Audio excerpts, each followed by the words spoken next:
And Tom Whitmore is our friend. He is here. There's Ben and Joe from UFO Garage, who just did a great podcast with Lynn Wallington, our Saturday night host. So if you want to check that out, go over to UFO Garage on YouTube after the show. Hit that subscribe button. If you haven't already, damn it, you are missing out. UFO Garage, very good friends of Spaced Out Radio here. We love these guys, and they deserve every subscriber and listener they can because they work hard, and damn it, they are funny and a lot of fun. The gorgeous Katie, good to see you here. Joshua, what's happening, man? Good to have you here. Having one of those days where I'm just dying of thirst. Dying of thirst. I don't know what I did, but I'm dying. We got about 30 seconds here, Mr. Tom. Love having you here tonight, my friend. Glad to be here. Delighted. Absolutely. And let's see here. Let's go like that. We got 20 seconds. A great way to support this show, ladies and gentlemen, is to hit that subscribe button if you're new. Give us a thumbs up if you don't mind.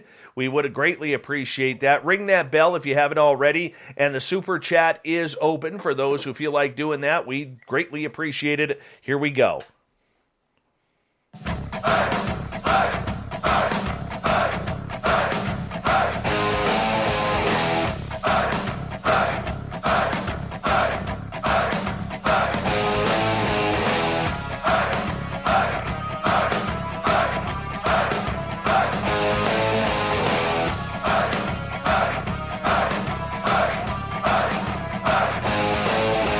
From the mountains of central British Columbia to you listening around the world, this, my friends, is Spaced Out Radio. My name is Dave Scott, sitting in the captain's chair of SOR headquarters. We welcome you to tonight's show on our terrestrial affiliates around North America, digitally on TalkStream Live, Revolution Radio, and KPNL. All of our archives are free by going to youtube.com/Spaced Out Radio. Just do me the favor, hit that subscribe button. You can follow us on Twitter at Spaced Out Radio and on Instagram at Spaced Out Radio Show. Our website is spacedoutradio.com, where we have a plethora of features for you, including rocking out to Bumblefoot and reading up on Captain Shirk's SOR Newswire. Tonight's show is brought to you by Chive Charities. Help make the world 10% happier by visiting Chive Charities today. You can find them on our website. Tom Whitmore has been actively involved in the UFO field since 1990. He has also served on the MUFON Business Board since 1994. He is a retired financial analyst and assists the business board with strategic planning, administrative, and long-term issues. Tom takes a particular interest in the relationship between the UFO community and national security as well. And, of course, his hidden love, researching MJ-12. But tonight, we are going to do a show that very few, if any, have ever done when it comes to UFOs. What is the business of UFOs? Is there a business coming forward with all the hype that is going around and surrounding June 25th? We are going to get heavily into this with Mr. Tom Whitmore right now. Tom, it is always a pleasure to have you on Spaced Out Radio. Thank you so much for coming on. Dave, thank you. I'm delighted to be here. I'm looking forward to this tonight. I am very much looking forward to this as well. Besides the fact that you are on the board of directors of MUFON, you also have a long history and career that you're now retired from the financial industry down in the beautiful state of Texas. So for people who may not know that side of you, I think you are one of the only people in ufology, and there may be only 2 or 3, and the rest I can't name, that actually have an understanding of how the financial system works and how, with the love of UFOs that you have, and the mysteries behind them, how this could affect us moving forward. You know, I know it's a new topic to you. You've never really done a talk like this. I've never really done a talk like this. So we're absolutely winging it tonight. But for people who don't know you, can you explain your business background? Sure. I started out working in the bank in 1975. I actually started out as a bank teller. In the 1980s, I worked in a bank in Portland, Oregon, in the international department. I was import-export document examiner, and I looked at many, many documents, then looking for discrepancies between letters of credit and the documents involved in the transactions. In the 1980s, I got into the credit union field, and I worked as an assistant manager. I worked as a vice president of investments, and I actually became the CEO of Air Force Credit Union on Lackland Air Force Base for 7 years. Then I left there, and I went to work for a local corporation here in San Antonio as a financial analyst. And I have a degree in business administration, general degree, and I also hold the Chartered Financial Analyst designation, which is it's a pretty tough program. You can't pass it in less than 3 years. You have to pass 3 different examinations, and I do hold that certification. I spent 12 years with a local corporation here in San Antonio as a financial analyst, and I've helped with investment tracking, investment analysis. I've helped the company with insurance analysis and renewals of complex insurance policies for the corporation itself. And I've helped with some acquisitions of some companies that they had purchased along the way. Now, I retired in 2019, and I moved to Washington, D.C., as you know, Dave, and I did some research at the National Archives and at the Library of Congress, and the COVID came along and the government shut down. So I got homesick for San Antonio, and now I'm back in San Antonio, Texas. And I believe that I will be doing a little bit of part-time work as a financial analyst for this corporation here in San Antonio. Wonderful. So for you being financially understanding of what is going on, and also ties to MUFON, let's everybody explain so that way they know what your role is in MUFON as well. Okay, MUFON is it's the kind of UFO organization that the history of MUFON itself goes back to about 1970. But the type of organization it is goes all the way back to the beginning of the modern UFO era in the early 1950s. And as the UFO phenomenon picked up in society, UFO study groups started forming. Probably the best known one was APRO, and the Aerial Phenomena Research Organization. The Air Force got out of the public side of the UFO field in the late 60s after the release of the so-called Condon report. And at that time, there was no official government investigation on the public side of UFOs. So Walt Andrus and John Schuessler and a couple of other people started MUFON, and they started the Mutual UFO Network, and it was originally called the Midwest UFO Network. But they started it because they felt that our society needed field investigators to follow up on UFO sightings and reports. And MUFON developed a network of volunteer field investigators. And now your various UFO clubs and study groups, they would typically put out newsletters. And back in the 50s and 60s, you didn't have personal computers, you didn't have word processors. So people would mimeograph their newsletters and mail them off to their interested readers. And it was very for MUFON as well, starting out. And MUFON began to I'm going back to the 70s and 80s now, a monthly magazine, a monthly journal, the MUFON UFO Journal. And they began putting on symposium every year in different cities at nice hotels.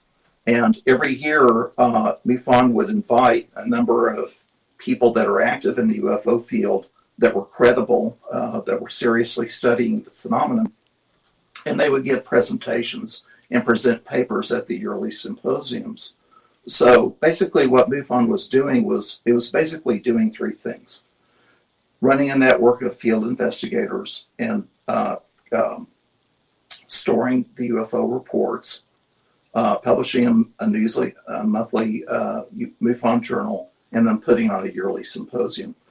Now, MUFON started around 1968, 69, 1970, and we're still here today. So we have 50 years of history, and over time, even though membership leveled off at about, say, 4,500 members, we've learned how to do those three things pretty well. Now, we're not perfect, but we've learned those well enough that after 50 years, we're still here. Tom, I'm going to get you to move a little bit closer to your microphone because I'm really having to bump up your levels pretty heavily here for our audience, and they're having troubles hearing what you're saying. So we'll try that out a little bit here right now in regards to the show and everything. For you, having a real interest in the UFO subject as well as a real business side of it, a lot of people forget that the government is business. A lot of people forget that the government is all about looking at different ways of spending taxpayer money into the fields that are going to protect the United States, its assets, and everything along those lines. So for you, as we kind of start going into this topic tonight of UFOs as a business, this is a subject that the government has been literally covering up for the last 70 years. And because of that cover-up, they have over time had thousands of reports that they have denied. They have literally shut their military down from talking publicly about this until recently. They have literally put disinfo agents out there towards the UFO community to try and shut people up. I mean, when you look at the history that the U.S. government has, and especially the military has, regarding this subject, and then they're all of a sudden about face, it comes down to a big question that you and I have discussed privately as well as on with Grant Cameron on his panels, but it comes down to a big question of why now? Why now all of a sudden are UFOs important? Through your time in MUFON and through your time of business, what do you think is going on? What is the true story here? Dave, I think we have to go back into UFO history all the way back to the 1950s. And I hope you can hear me better now. A little bit, yeah. I did put, okay. In the 1950s, the onus of the public investigation of UFOs was on the Air Force. And the Air Force in the early 50s produced a report called the Blue Book Special Report number 14. And at the time that report was produced, which was, it was actually compiled by a private contractor, but at the time that it was produced, the Air Force came out with a news release. And the message was that UFOs are not a problem. 95% of all sightings are misidentifications or whatever. And the Air Force felt that they could explain all of the sightings if they had more information. But at the same time, the Air Force was still in the public UFO business all the way through the 60s. Now, I think if we put this in the context of the Cold War, the United States Air Force and the other military branches and the United States security structure, the national security state, was extremely concerned about the Cold War, and particularly in our relationship with the Soviet Union. We had nuclear weapons. We had built up this whole system of delivery, both air and by air and by submarine and by ballistic missile. to deliver nuclear weapons. And I think that the Air Force felt that that was their job, was protecting the security of the United States. They didn't feel, and I may be putting words in their mouth, but I don't think that they felt that UFOs were their mission, and yet they were pegged with it. So their goal was to get out of the public UFO business. Now, that doesn't mean that they didn't investigate UFO incidents that affected them directly, UFOs that perhaps pilots would encounter, or UFOs that might land on an Air Force base, or UFOs that might affect nuclear missiles. It's not to say that they weren't concerned about that, but they did not want to be in the public UFO business. Now, I know this is a long-winded answer, but I'm going through history because after the Roswell book came out in 1980, the whole UFO scene shifted. And it shifted toward this concept that maybe the government had recovered one or more UFOs along with alien bodies. And this shifted the whole UFO scene, UFO community's mentality. And at the same time, there was some behind the scenes activity that a lot of people today see as being a disinformation program. Now, did this program occur because we were getting close to the UFO truth, or were certain elements within the government using the UFO groups for other purposes? For example, for counterintelligence purposes. And so the UFO community became very concerned with this whole conspiracy notion of crash saucers and alien bodies and government cover-up. And then we went, in terms of the government-public relationship with UFOs, we went into a very dry period after 1990. And now here we were in 2017 to the present, with a completely different situation. And I think this is why you are asking, and a lot of people asking, is why has there been this change? Okay, and I think that it's possible that during the 1980s, the whole MJ-12 affair, the series of documents that started coming out in the 1980s and the 1990s, perhaps that was an experiment to see what kind of reaction the UFO community and the public would have to this concept that maybe we are being visited by one or more alien groups. And perhaps now, Dave, we're in phase 2. And this phase 2 actually has 2 phases, as I see it. Phase 1 was Tom DeLonge and his group going public. And Tom DeLonge apparently had been coached by one or more pretty high people in the national security state. And then phase 2 of this phase 2 was the detachment of Chris Mellon and Luis Elizondo going public essentially as whistleblowers. And I see Luis Elizondo as a whistleblower, and I believe that through their activities in the Congress and through the Senate, that they've essentially checkmated the DOD into having to produce this report. What do you mean by checkmated? Well, let's look at the way things normally work.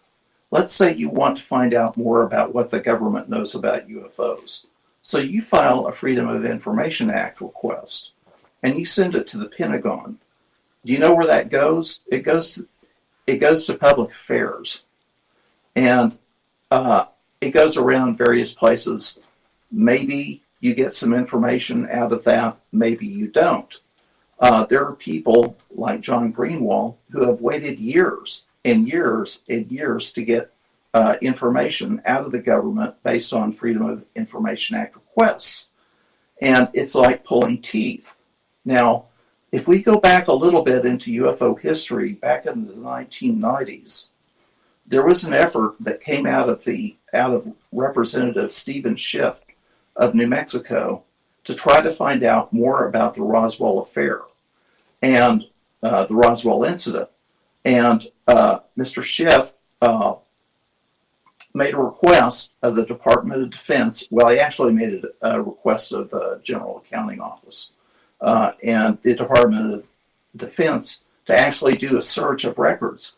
And that was done, okay?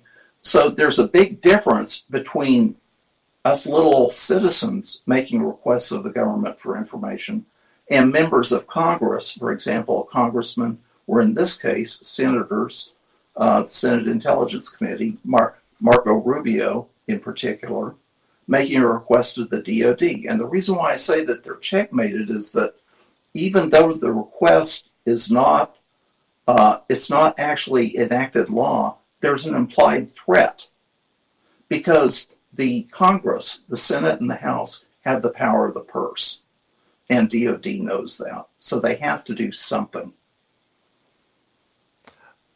I understand that, Tom, and I can appreciate that.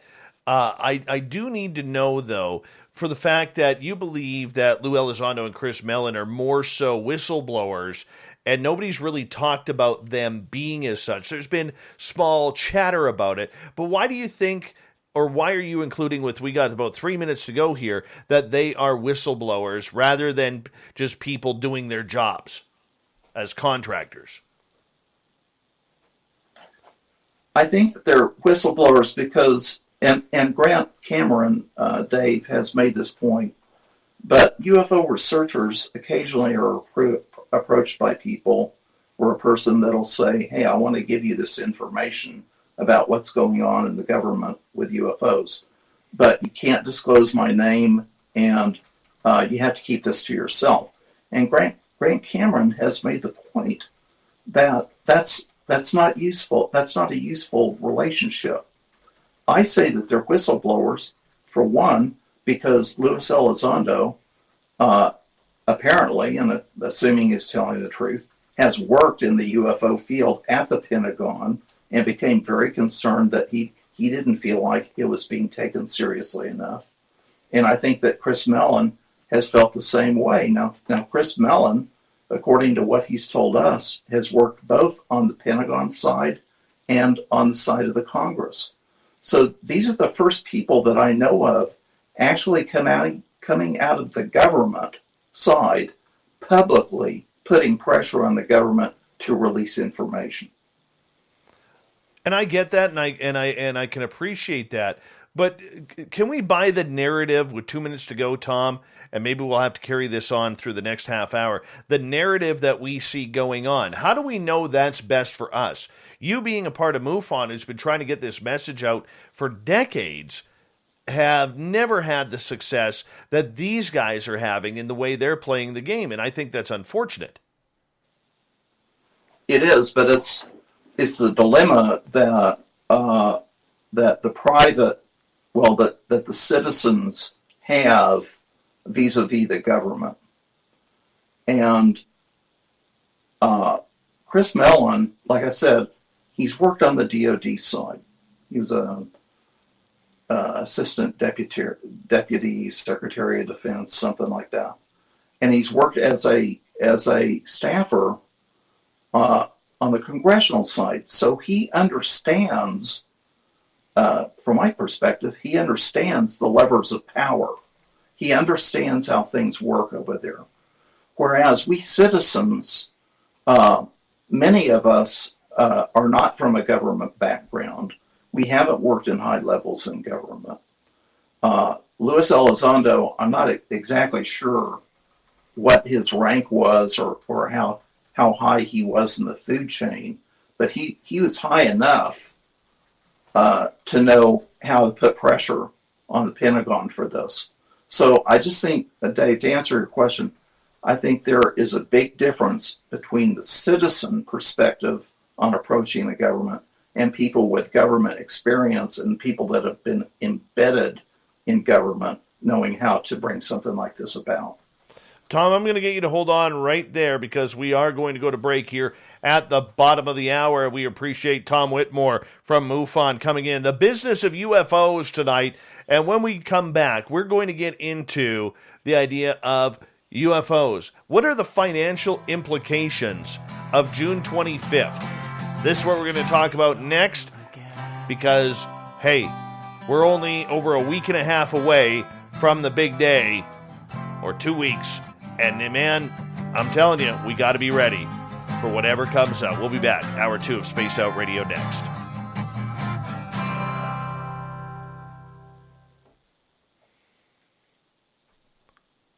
Hey, Tom, it sounds like I've got you boosted up quite a bit, but it almost sounds like you're being picked up by your computer rather than your headphones, your computer microphone.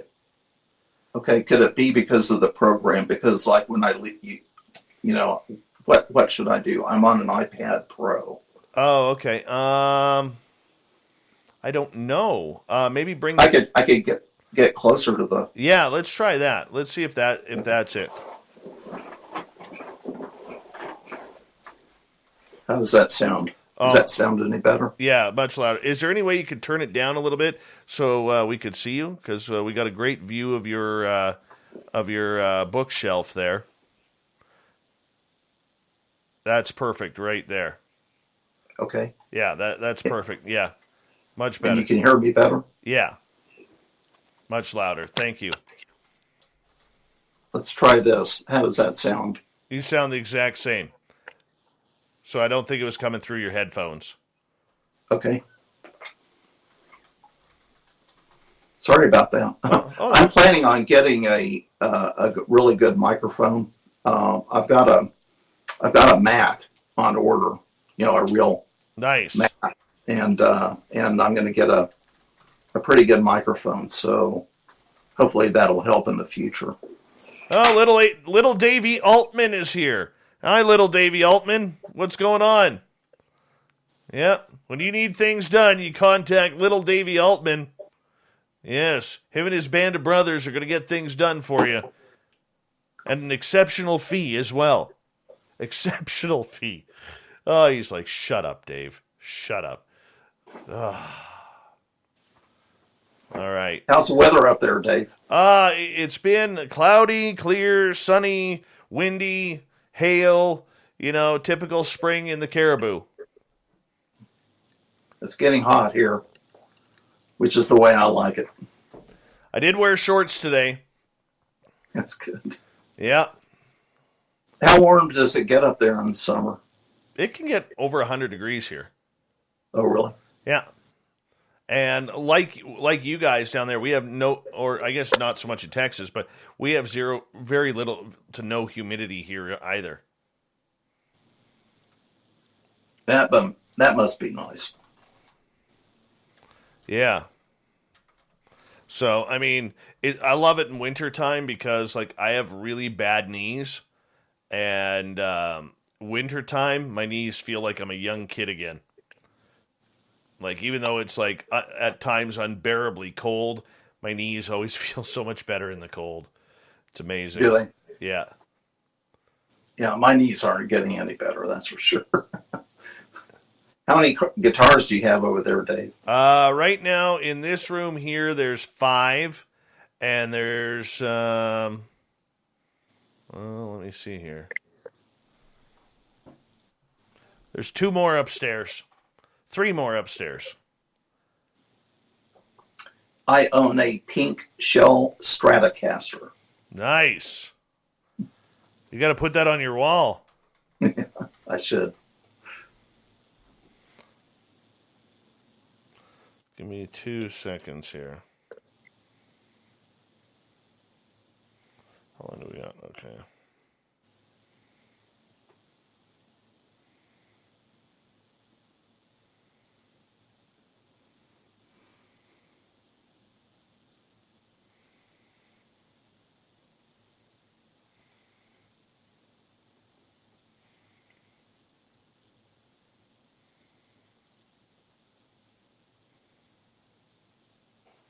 Sorry about that.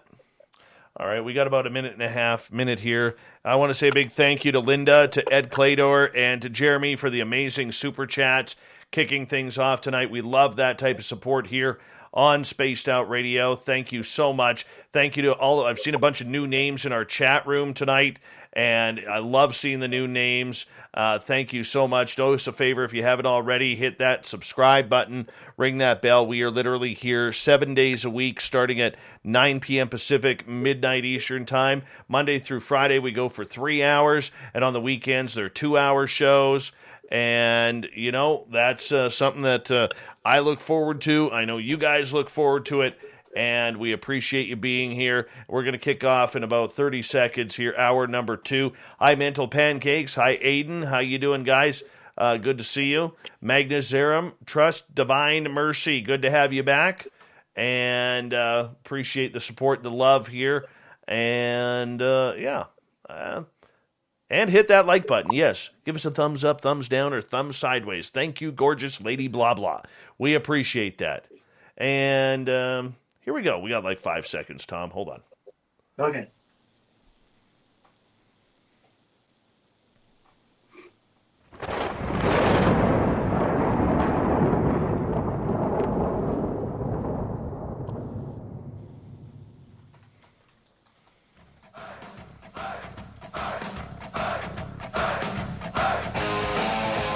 Second half hour of Spaced Out Radio is now underway. My name is Dave Scott. Thank you so much for taking the time to join us. We really do appreciate earning your listening ears wherever you are on this beautiful planet we call Earth.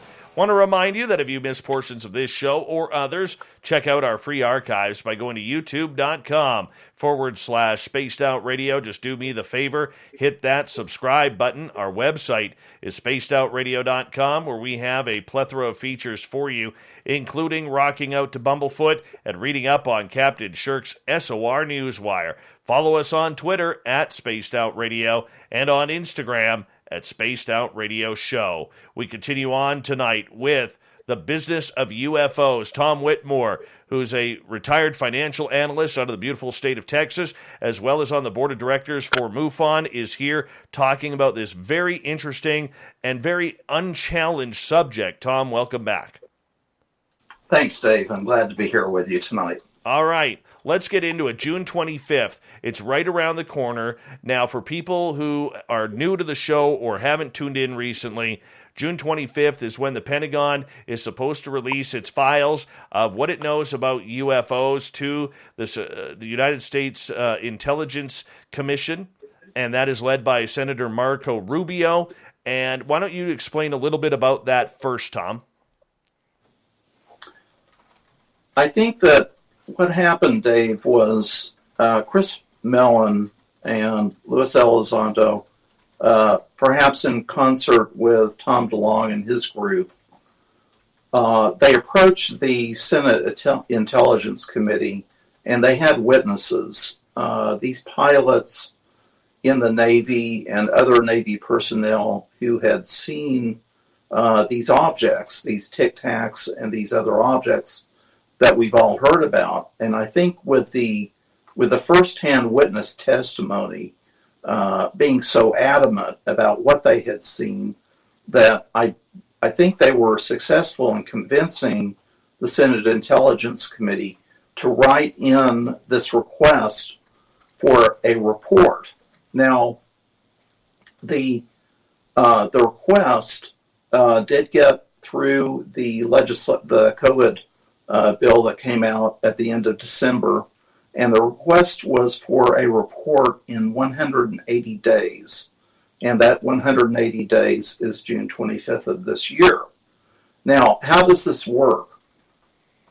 What actually happens is that under the National Security Act of 1947, we have what is known as a Director of National Intelligence, and the Director of National Intelligence is responsible to the president in collating and coordinating and reporting all of the relevant intelligence information to the president of the United States. And by law, under the National Security Act, the Director of National Intelligence has access and authority to not only the regular intelligence community, which is composed of the CIA, the NSA, the National Reconnaissance Office, the National Geo Reporting Center, or I'm sorry, Intelligence Agency, the intelligence components of the military branches, and any other government agencies that collect intelligence.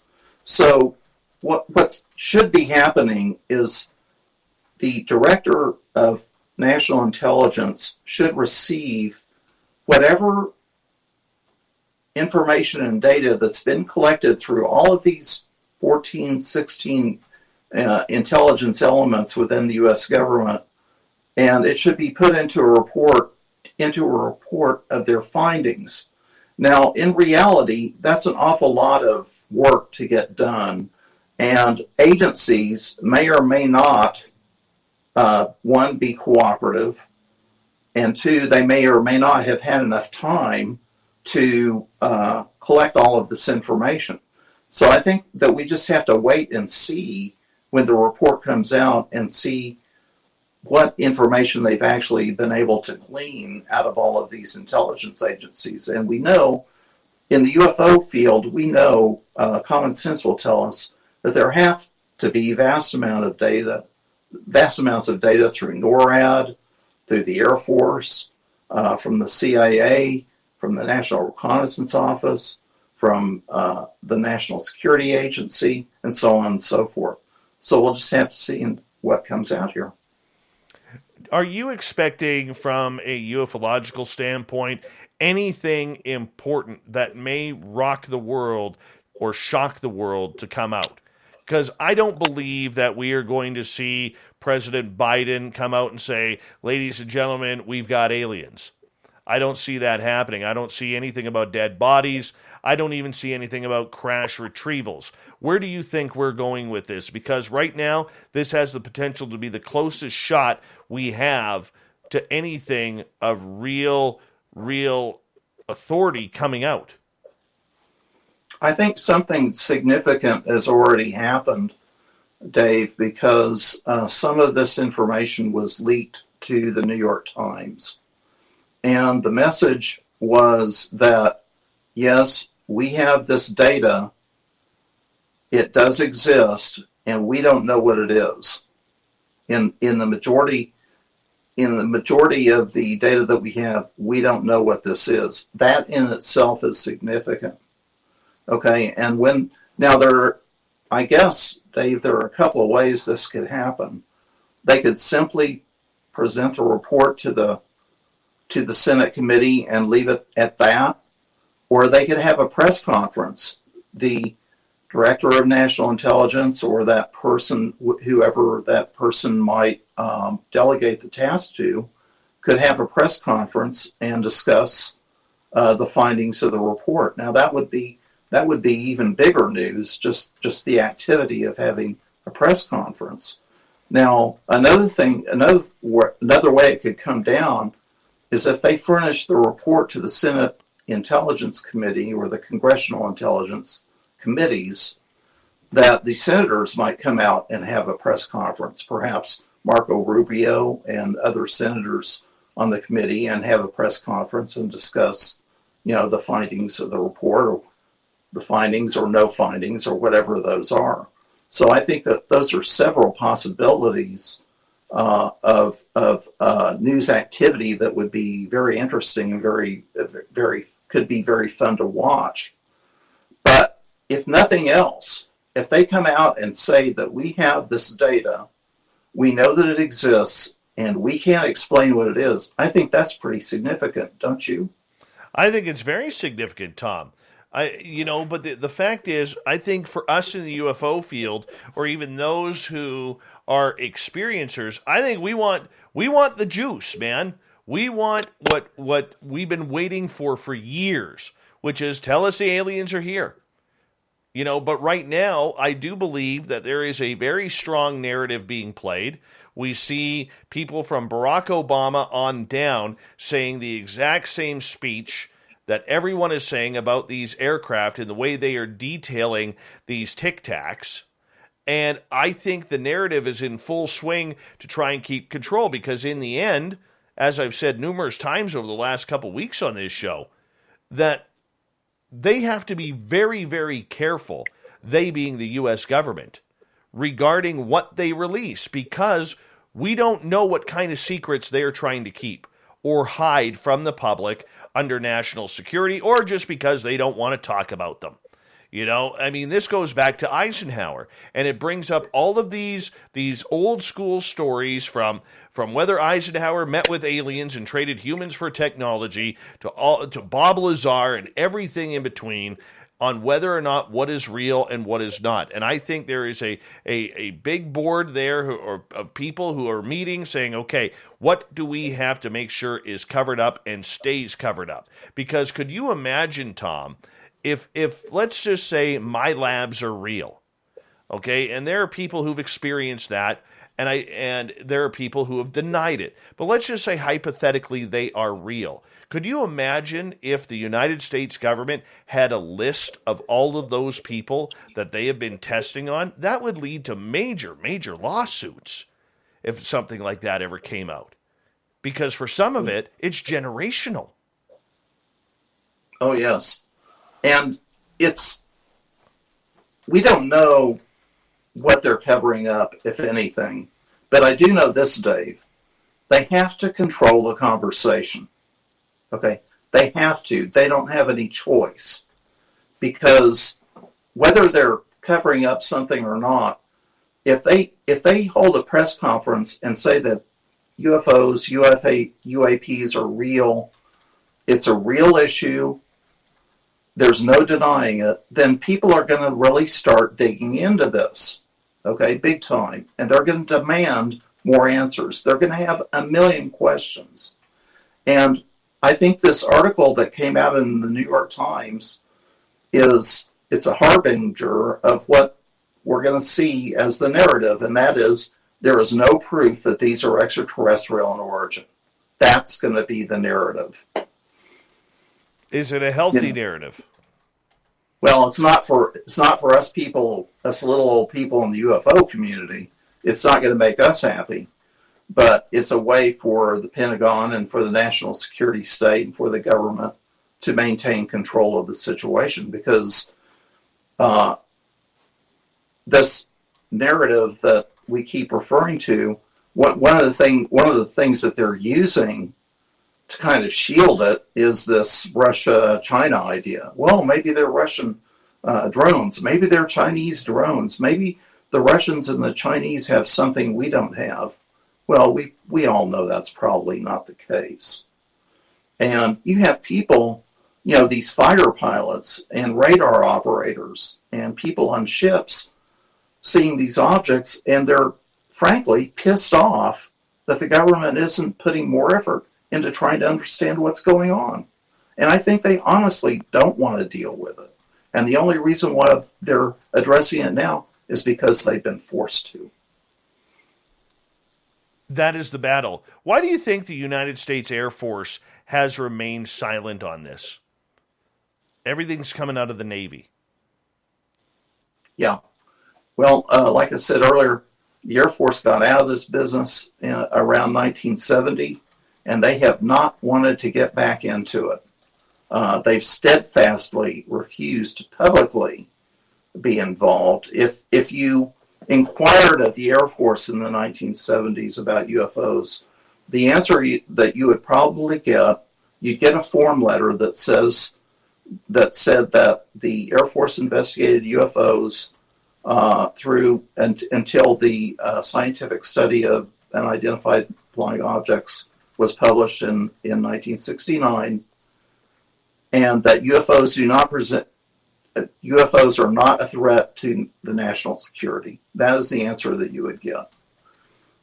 And it wasn't until people really started digging through the Freedom of Information Act in the 70s and the 80s that we in the UFO community began to realize that maybe there's a little more to this than what the Air Force is saying. And what we do know is only what we've been able to find out. There's probably more information that has been kept private within the Air Force that we have never heard of. And the analogy I draw, Dave, it's kind of like working for a company.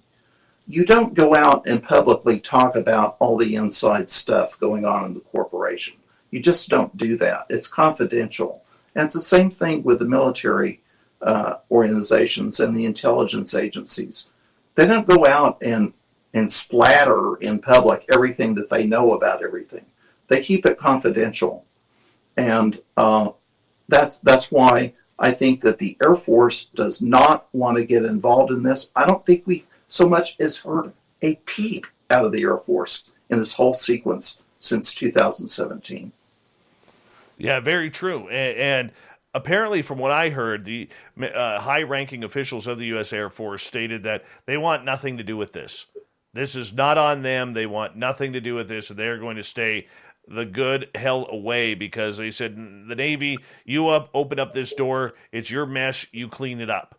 Don't include us in your mess. That's what I heard. And I'm sure others in the field have heard that as well. From a business standpoint, Tom, as we start to focus in more on that, UFOs is something that is going to affect potentially everybody on this planet, from those in foreign nations to the allies to everything. Yet we keep hearing Russia, China, adversaries, in conjunction with that.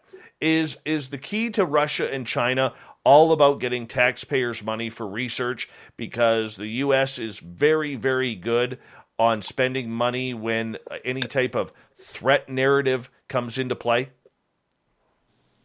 I know that idea has been discussed quite a bit, Dave, in the UFO community lately, but I don't think that the DoD has to use UFOs to get more defense money.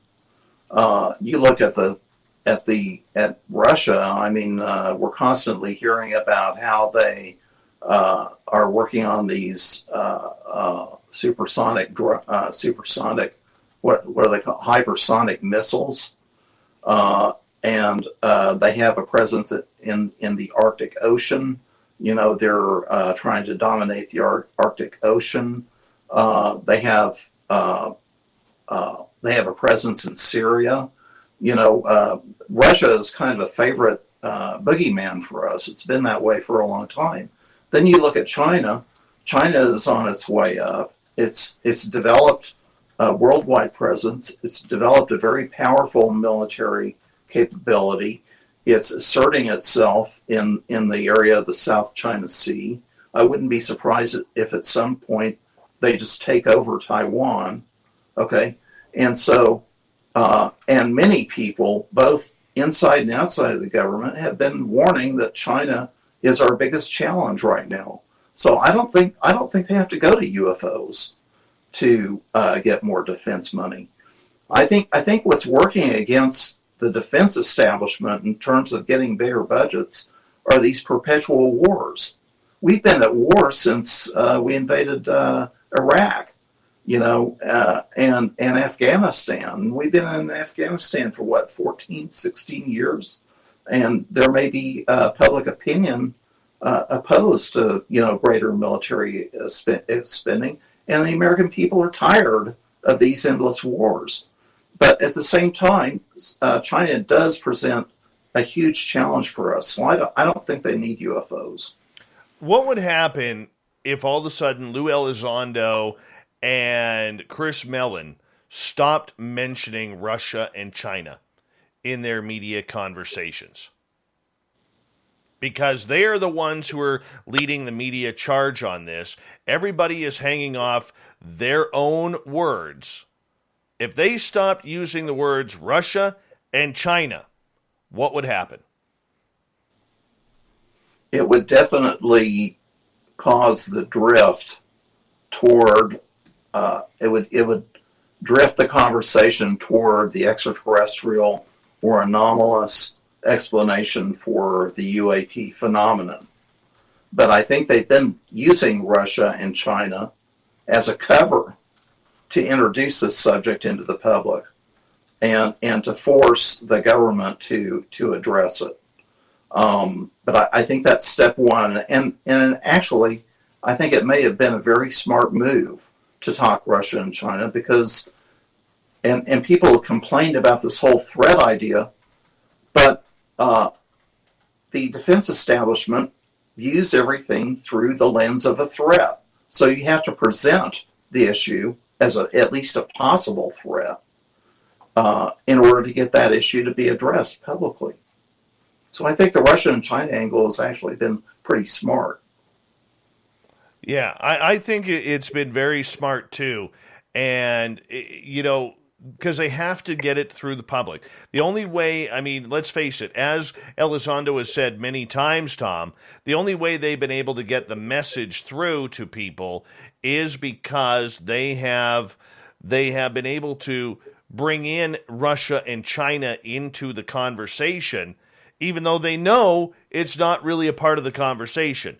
But that is what the way they've been able to sway the politicians who have had no interest or desire to even look into this topic. So it makes complete sense if you want to grab the attention of the American politician. Yes, and I think there may be more politicians that are interested in this than we may be aware of, Dave. But, I mean, let's put ourselves in Marco Rubio's position. If Marco Rubio came out and said, he's in the hallways of the Capitol and he's being approached by the news people and they ask about this, and he says, well, I want to know if there are aliens. He wouldn't look so good that way, would he? But if he says, hey, what are these Russian? Are they Chinese? Are they something else? Are they ours? That provides cover for him to make it look like it's a legitimate issue that needs to be investigated. If they took out Russia and they took out China from the conversation, how long do you think it would take the media to catch on that they're directing the conversation towards extraterrestrials, ultra-terrestrials, interterrestrials, whatever they're calling them these days? I think the media is going to have to undergo a lot of education before they get to that point. I'm not in the media, of course, but I don't imagine that they know the difference between extraterrestrial and interdimensional and time travelers and ultra-terrestrials and all of that. I think it's going to take some time for them to get up to speed on that. And maybe that's where we in the UFO community can help. If the media will talk to us and ask us for our advice and counsel and perspective on this, I think we could help that conversation along and help them understand that, hey, if it's not Russia and China, let's talk about what it might be. Well, what do you think it is? I think the common sense explanation is extraterrestrial. But we've heard so much noise about other explanations, particularly either interdimensional or what I call intraterrestrial. And when I say intraterrestrial, I mean that they're here, okay, and they've been here for quite a while. And maybe they're undersea, maybe they're inside mountains, maybe they're in the deep, dark recesses of the earth somewhere.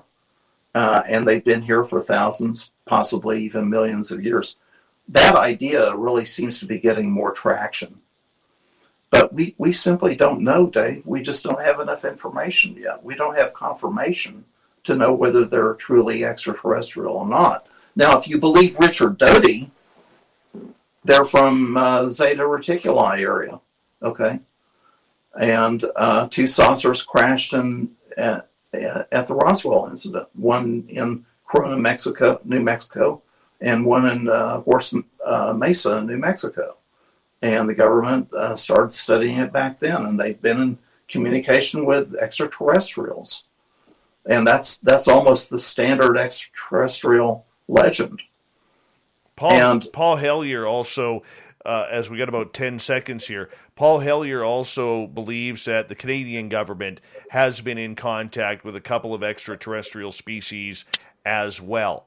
So this is something that is going on, and somebody like Paul Hellyer is pretty much an insider just as much as Elizondo is, maybe a little bit more open to the cause. But Tom, I'm going to get you to go hold on right there, because we are going to go to break here at the top of the hour. So we wrap up hour number 1, hour number 2 with Tom Whitmore. The business of UFOs. Is there a business? When we come back from the break, we're going to get into the financial aspect of this. How will this affect markets if we learn aliens are real? How is this going to affect everything from people selling t-shirts online to those claiming the end is nigh and Armageddon is coming? Spaced Out Radio continues with hour 2 right after this. Okay, Tom, I'm just going to run my dogs out. I'll be right back, and I'm going to pot down your mic, okay? Okay.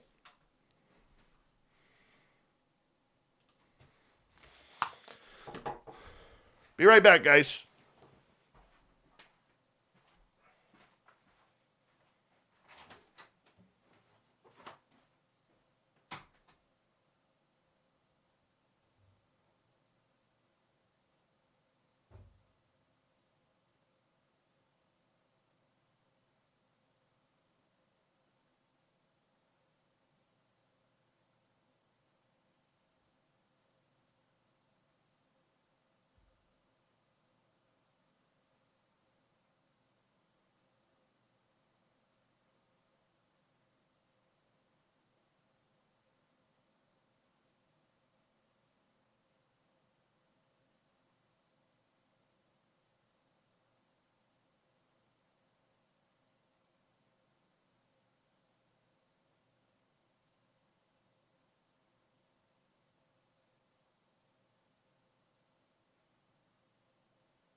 One sec, Tom. I just got to open up my window here.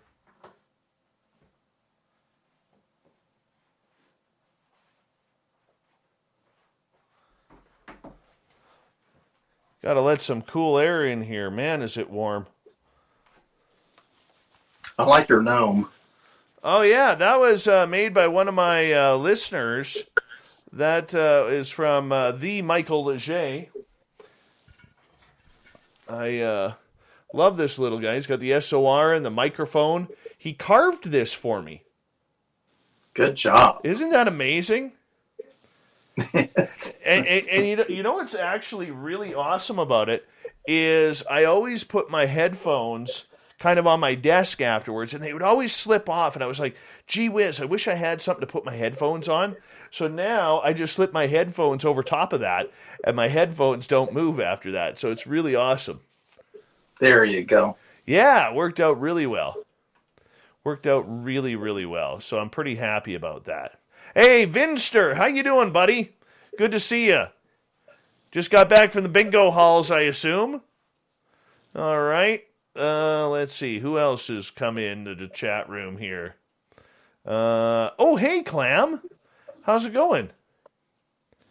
And Preston Beckett, good to see you. And let's see if I'm missing anybody else here.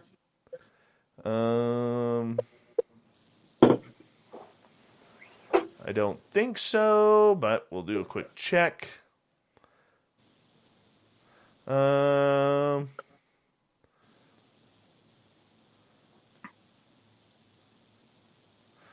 don't know. We got about 1 minute here. And hi, Shar. How you doing? Good to see you. Jan Yannick, nice to have you here, Jan. Big thank you to Andrew, to Madison, to Linda, to Ed Clater, and Jeremy for the amazing super chats. It's a great way to support this show on a nightly basis. If you're new here, do us a favor, hit that subscribe button, ring that bell. We also say a big thank you to all the veterans who are listening to this show. We love you, and you always got a home here listening to Spaced Out Radio, and to all our regulars in the chat rooms and on Twitter. We really do appreciate each and every one of you nightly tuning into our show, and we love you and really appreciate you and everything that you do. So thank you for that. And we're going to get going here in about 5 seconds. So sit back, relax, because here we go.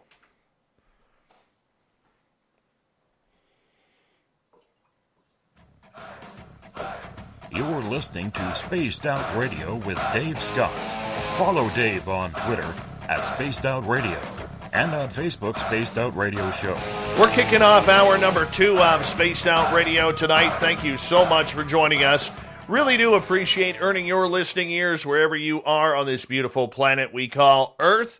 I want to say hello to everyone listening in on our terrestrial affiliates around North America and digitally on TalkStream Live, Revolution Radio, and KPNL. All of our archives are free by going to youtube.com/Spaced Out Radio. Just do old Davey the favor, hit that subscribe button. The Desert Clam has set the password for tonight in the SOR Space Travelers Club, Hallux. Hallux is your password. Use it wisely, space travelers, as the Clam sets the password each and every night right here on Spaced Out Radio. Our website is spacedoutradio.com, where we have a plethora of features for you, including rocking out to Bumblefoot and reading up on Captain Shirk's SOR Newswire. Follow us on Twitter at Spaced Out Radio and on Instagram at Spaced Out Radio Show. Tom, I love this comment by Magnus in our chat room. Canadian beer and SOR, is there anything better, guys? I love that comment. Love it. So we're going to continue on. Tom Whitmore is our guest tonight on Spaced Out Radio. He is a member of the board of MUFON, as well as he has a long-time financial career dealing with finances and businesses and everything that goes along with the markets. And we're talking about the business side of UFOs and ufology today, something that we haven't done on this show before. And Tom, I want to say big thank you for doing this show first and foremost. But one of the topics that I brought up over the last couple of months, and I'm really curious to get your opinion on, is the financial background of this subject. Up until now, this subject has not affected the markets. It has not affected anything. However, I can't see the markets reacting very kindly to the fact if it comes out that there are extraterrestrials visiting this. The market is volatile at best at times, and I could see there being great panic in the financial world. Am I reading this correctly, or have you had a chance to look into this? Dave, it depends on what the news is. And I know that I'll speak for myself, and I think other people in the UFO community feel that we need to have the kind of disclosure that really lays it on the table.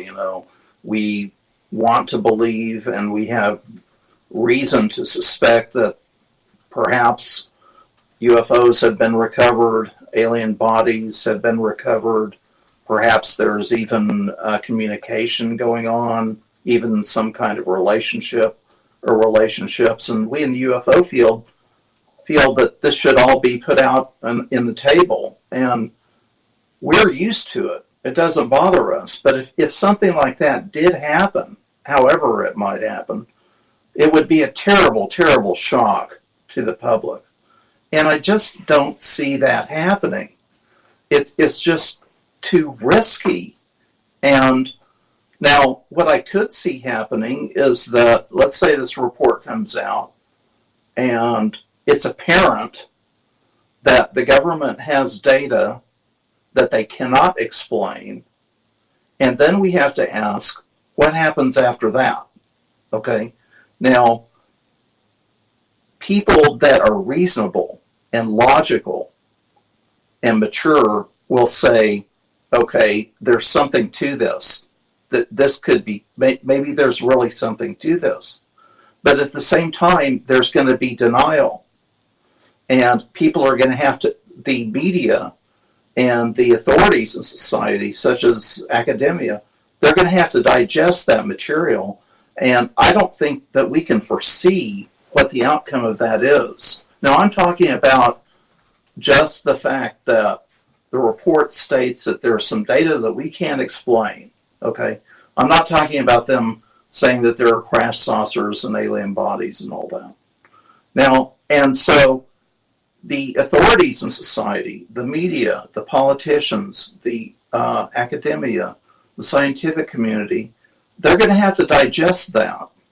And I think it remains to be seen how they digest it, or if they even do so. They may just stay in denial, because let's say the reporters run up to the Air Force, and they run up to the Air Force and they say, what about these UFOs? Doesn't this report show that there's data you can't explain? And the Air Force comes back and says, UFOs are not an issue. We've studied UFOs for years. We've demonstrated time after time that UFOs are not an issue and they're not a threat to the United States security. And there you go, right there. You're getting nowhere. If it comes out that aliens are real, do you believe that this would send the markets into a complete panic? Whether it's to start loading up on any type of military organization or programs in the stock market, or whether it's the stock market crashing, because there's a lot of areas where the stock market can be affected. War is one of them. Usually the stocks in any type of defense contractor goes way up during a war with the military-industrial complex. Do you see that continuing as well? I don't see that happening unless for some reason it became perfectly obvious that we're being visited by aliens, and it's just right in front of our faces. Okay.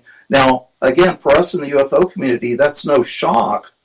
But if it's presented to the public in such a way that it can't be denied, and it's in their face, and the public has to face up to it, then yes, I could see some kind of panic, at least in the short term, ensuing. But you know what the markets always do, Dave? You know what Wall Street always does? They sit down and they try to figure out, okay, how can we make money out of it? And then the panic's over.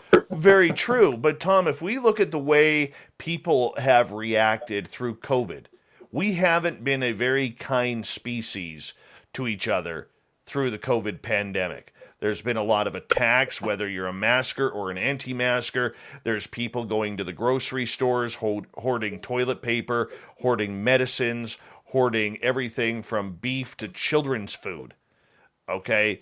And the way I look at it, I don't think the public is very ready for this topic. I mean, just looking at the way that we have treated each other through COVID, I mean, what kind of play could that have on anything? Yeah, you're going to have denial. You're going to have it. Now you have to have a scenario, like I said, where it can't be denied. Okay, it's there. Any rational person would have to accept it. Okay, but even given those circumstances, there are going to be people that will not accept it. Okay, there can be any number of ways that it can be rejected. And so, just like we're taught to believe that science is the rational way to understand the world. And like you said, Dave, with COVID, we have the scientists, the microbiologists, and the public health people telling us that we need to be doing certain things, whether you agree with it or not. And a lot of people don't agree with it.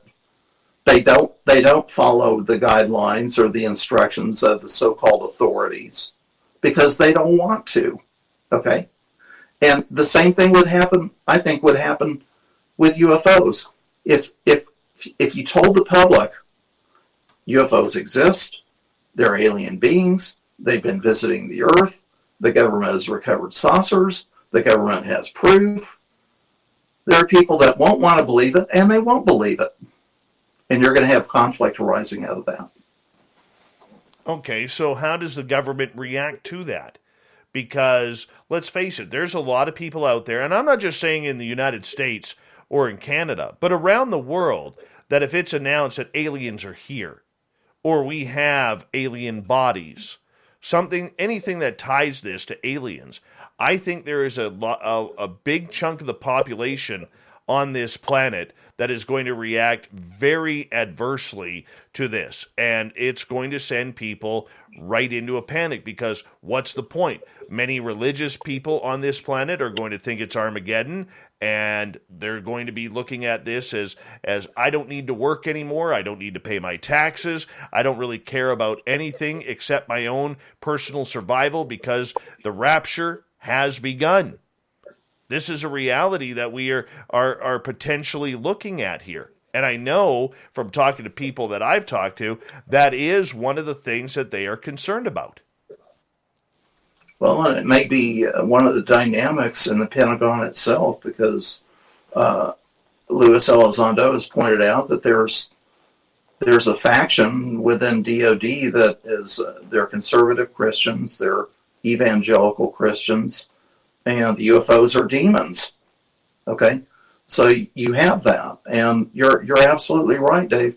That is going to be a factor in how all of this plays out, and it's also complex because think of all the countries in the world, all of the different cultures, particularly Islam. For example, if we truly had proof of the alien presence and it was brought out into the public and put in such a way that it can't be denied, how would the Islamic world react to it? I really don't know. Okay, and that could be a source of conflict right there. Well, and maybe that's something that the authorities take into consideration. You also have to look. Even though the Pope has come out stating that if aliens are real, he would do his best to baptize them to become good Christians of Jesus Christ. There's still 1.5 billion Catholics on this planet who may be very scared that this is going on. There's a lot of fear that is going to erupt around this subject, which will affect absolutely everything. So what we're doing is we're making a very good argument for non-disclosure from the authority standpoint. Would you agree? I don't think society is ready. In my opinion, and this is my opinion only, I could be very wrong on this. I think that 25 and under crowd, maybe the 30 and under crowd, right into the children who aren't even born yet, or being born at this exact second, I think that crowd is much more spiritually advanced than what we are seeing with the generations that say 35 years of age and older. my age, your age, the people above us, the people in between us. Because I think with our age, we're still locked into that old school thought where our parents, our grandparents, our great-grandparents all were very highly religious. I mean, and we forget that there used to be a highly religious society here in North America. And that has gone by the wayside for a lot of people over the last 10, 15, 20 years. And when I look at it, even 30 years. And when I look at it, I think that the people who are having children now are allowing their children to be a lot more open, a lot more accommodating to whatever their personal beliefs are on things. And I think that that generation is going to be way more prepared. Doesn't matter whether you're Hindu, whether you're Islamic, whether you're Catholic or Protestant. I think that generation is going to be well more prepared for any type of ET contact because they're already open to the possibility. Their minds are so vast and expansive that they just want to take it all in compared to the conservative ways that we are seeing with a lot of the older generations out here. Well, Dave, let me ask you this. Why do you think that younger generation is more open to it? Why do you think that is? If I were to look at my own children, Tom, I would say that I have, even though I'm a big believer in God personally, I have never pressed any type of religion on my children. I've allowed them, if they've had questions, I've said, well, this is Dad's belief. And I believe that I've tried to raise my children and the children that I know that they've hung out with, tried to raise them as, being open-minded and cognizant to, loving one another, loving people, loving their environment. Not that I'm trying to raise a bunch of hippies or anything like that, but I want them to be open-minded enough to know that in this beautiful universe and the entire solar system, that there is more out there than what we know just walking on this planet. And go for it. Go find it. And enjoy the ride while you can, because time is finite. And we have to be able to take advantage of every minute that we have here. Dave, I wouldn't be surprised if, this is a little bit of my own theory, but I wouldn't be surprised that if, because of the introduction of the MJ-12 type documents in the 1980s and the UFO cover-up live program in 1988 and the continuation of this pattern into the 90s, all the way basically up to the present time, I'm wondering if somebody hasn't been watching all this to see how society is reacting. And maybe you're right, Dave, when we ask the question, why now, maybe certain people in authority have decided that society is ready for this next step. Okay? And the next step is admitting, yes, it's real. Okay? Maybe. And it'll be interesting to see what comes out in this report. Now, a couple of things could happen. Let's ask ourselves this, Dave. The report comes out. Is the momentum going to continue, or is it going to slack off and die off? That we don't know. That we truly don't know. That's the $1 million question. And that's why I can see people, if it comes down, and I don't think it will on the 25th, but if it were to come down on the 25th or even soon after, eventually the tie to extraterrestrials is going to be put together with these UAP. The government has done a great job at segregating UFOs from aliens. And Tom, you've heard me say it, my audience has heard me say it, but I'll repeat it. If you're not an experiencer, it's never UFOs. It's never aliens. But if you are an experiencer, it's always aliens. Always. Now, a lot of people will say, well, that's awfully woo, Dave. But I think that's the truth. Because I know a lot of experiencers out there, people who I've talked to personally, who believe that, when they see a craft flying by, whether it's a rod or a triangle or a disc, they are all worried that they're going to be taken again. Because who's flying it? It's not human. Who's flying it? And And the way the government has been able to pull the wool over their eyes of the media and the public, stating that, look, we don't know if these are drones, we don't know if they're being piloted. Well, if they're being piloted, who's piloting them? If they're not from here, who's piloting them? And if they are drones not from here, who's at control of those drones and where are they? Are they in space? Are they in a different dimension? These are questions that need to eventually come up. And that will affect everybody on what we do, because we're very enclosed here. We're very enclosed. We're more interested in what's on our phone than what's in the sky. Mm-hmm. Well, one of the outcomes that is possible, I think, Dave, is that depending on what comes out in this report, maybe some serious investigative type reporters and journalists will really start digging into this. Okay, if you get a Woodward and a Bernstein scenario where you know there are reputations to be made, people can make a name for themselves. They can be the reporters, the journalists that break this wide open. You know, that could be a factor that could continue this momentum that we've seen, because even a conservative old guy like me will admit that right now we're seeing a tremendous amount of momentum in the press and in the media. And that's it's going to be hard to keep that up, though, don't you think? Or do you think that? Well, eventually, you know, if you go by the old saying in journalism, if it bleeds, it leads. This story, if you want to continue the momentum, you're going to have to give them another angle, because eventually the media is going to burn out about orbs and tic tacs over U.S. military ships. And why haven't we shot one down? Eventually, that might be the next question. Why have we not shot one down if they are infiltrating our training facilities, if they are turning on our nuclear weapons? That's going to lead the conversation. That may be the next road, say part 2. But eventually, the media is going to want more. And people like Luis Elizondo and Chris Mellon are going to have to realize that they are going to have to give out more in order to get this story pushed forward more, right?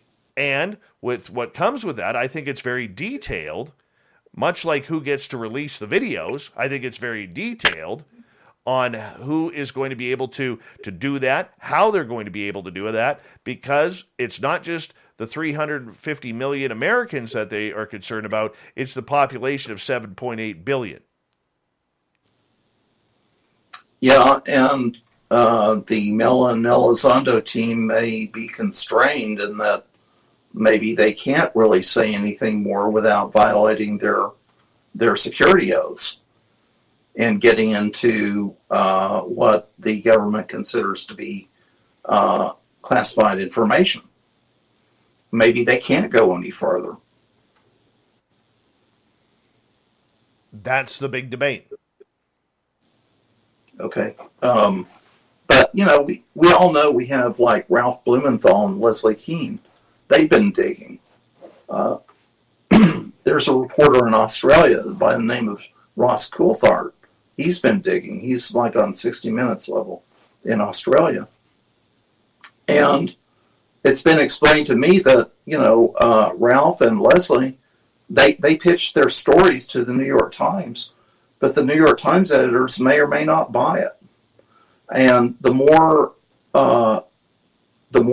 outrageous the stories seem, you know, like crash saucers, you got to have more than just hearsay if you're going to maintain your credibility, you know, in a news institution like the New York Times.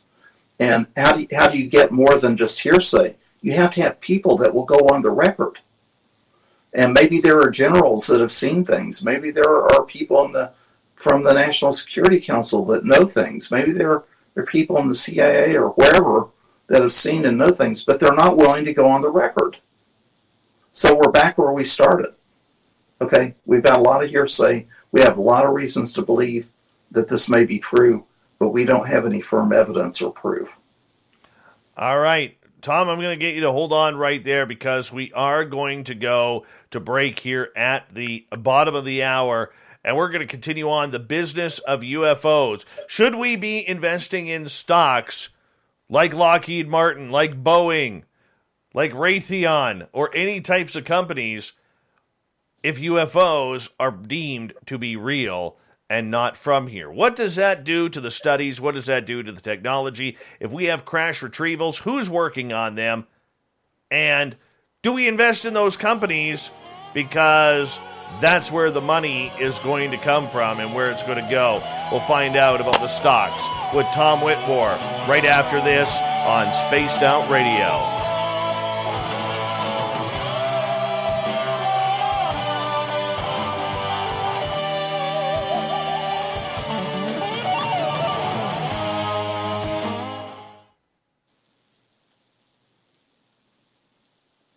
All right, we're clear? That was a fast half hour. Yes, it was. That was insane. All right, Tom. I got to do my Mighty Moose beard oil plug here. I'm using the True North blend tonight for Mighty Moose beard. You know, Gary the Dutchman, he owns Mighty Moose beard oil at mightymoosebeard.com. And he's a good guy, but let's face it. He's Dutch, he's cheap, and he doesn't like giving deals. He's got a great beard, but, you know, a lot of Dutch people will never give you a deal. They just won't. All right? That's just the way they are. But Gary the Dutchman is going to allow you to use promo code SOR2019 in order to get a deal at mightymoosebeard.com. So remember, this is all in Canadian money. So if you're American, all right, you're paying like way less. And he's going to ship it to you. Let me show you how it works. You just squeeze the bottle there, like so. Open up the lid. And ladies, this is not just for beards, too. You can use this in your hair. And you drop it into your hands like so. Ah, it smells like Canadian forest there. All right, so you just rub it into your beard, like so. Massage it in. That's it. Massage it in, much like Vinny does with his bingo dabbers. Each and every night. And then you take the rest, because there's still a bunch on your hands, and you rub it into your hair like so. You rub it into your hair like so. And let me tell you, it feels great. It is all natural, no chemicals, which means it helps moisturize your hair properly. It helps so there are no split ends. So it works for men. It works for women. Don't let the title fool you. But go to mightymoosebeard.com. Tell Gary the Dutchman you want that deal from using promo code SOR2019. He's going to grind his teeth in anger because he wants full price, but he's going to obey by it, and he's going to give you that deal. mightymoosebeard.com. So go check it out. All right, there you go, Tom. I just wish I had half your hair, Dave. I'll give you some. I told you I would. You'd look like Sean Connery in The Rock. All right. One quick sec here. Abe Trov, how you doing, buddy? Good to see you. 416 Bitcoin. I owe you a phone call.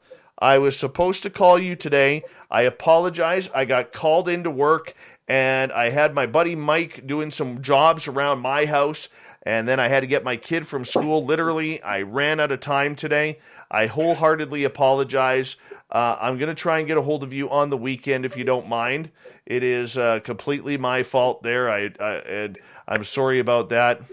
But sometimes I hate to say it, I run out of time. And that's what happened today. But we are going to talk, brother. I promise you that. We are going to talk. Okay?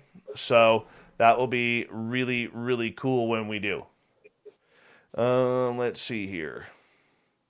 Let's see. Gene is saying the guest is getting all offended by Dave's hair talk. I certainly don't have any. Uh-huh. Well, like I said, Tom, I could lend you some. Joe is saying Canadian money is almost like real money. Almost.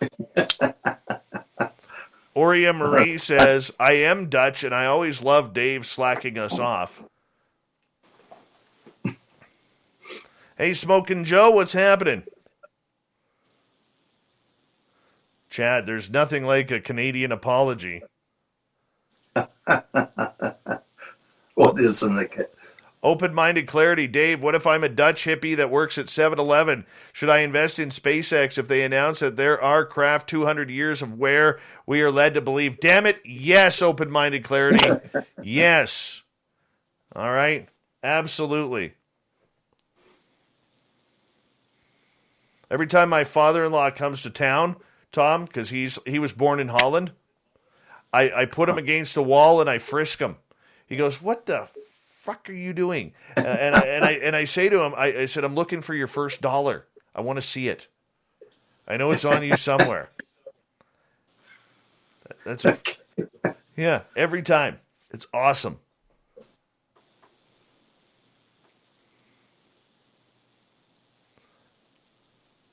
If you need some hair, you should see Joe Monk's hair. It's literally down to his ass. He's got the best hair in ufology. Best hair. Him and Joe Strelsky from UFO Garage. Big thank you to Aussie Steve, Vinny, Andrew, Madison, Linda, Ed Clater, and Jeremy for the super chats. Thank you for everybody tuning us in tonight and supporting us. Here we go with the second half of the show.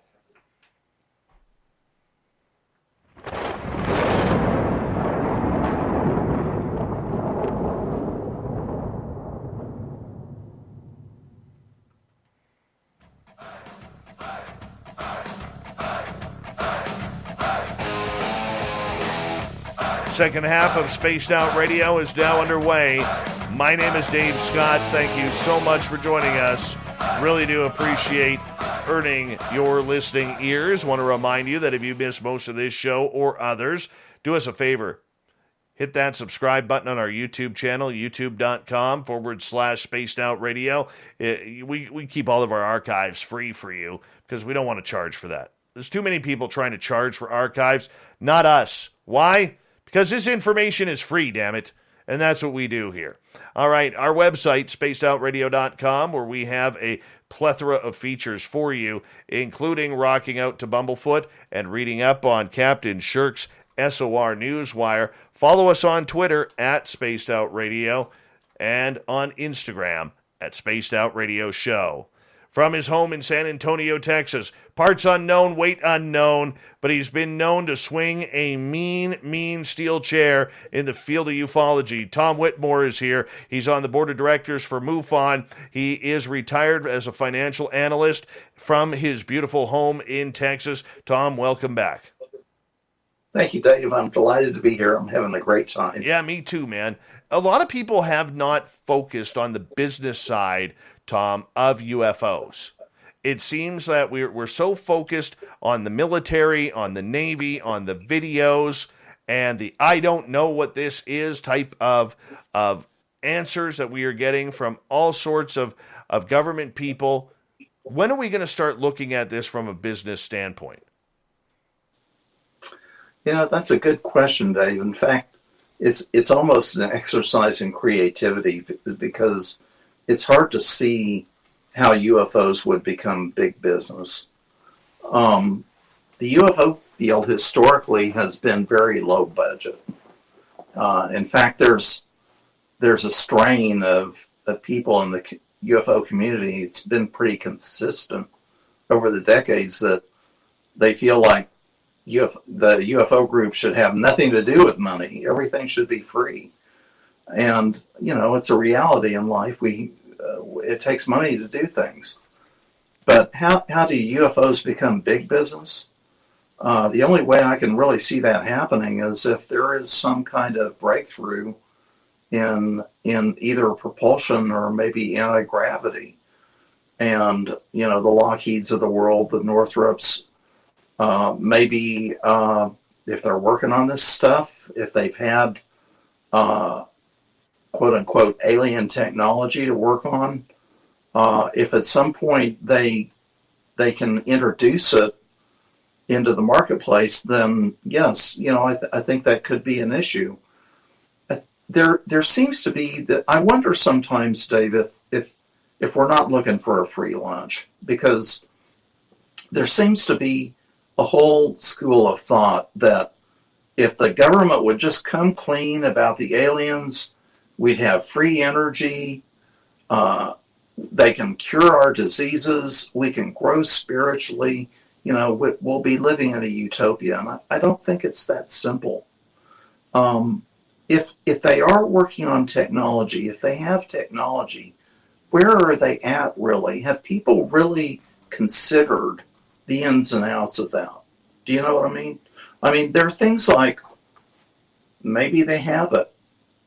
Maybe they can make it work, but maybe they can't control it.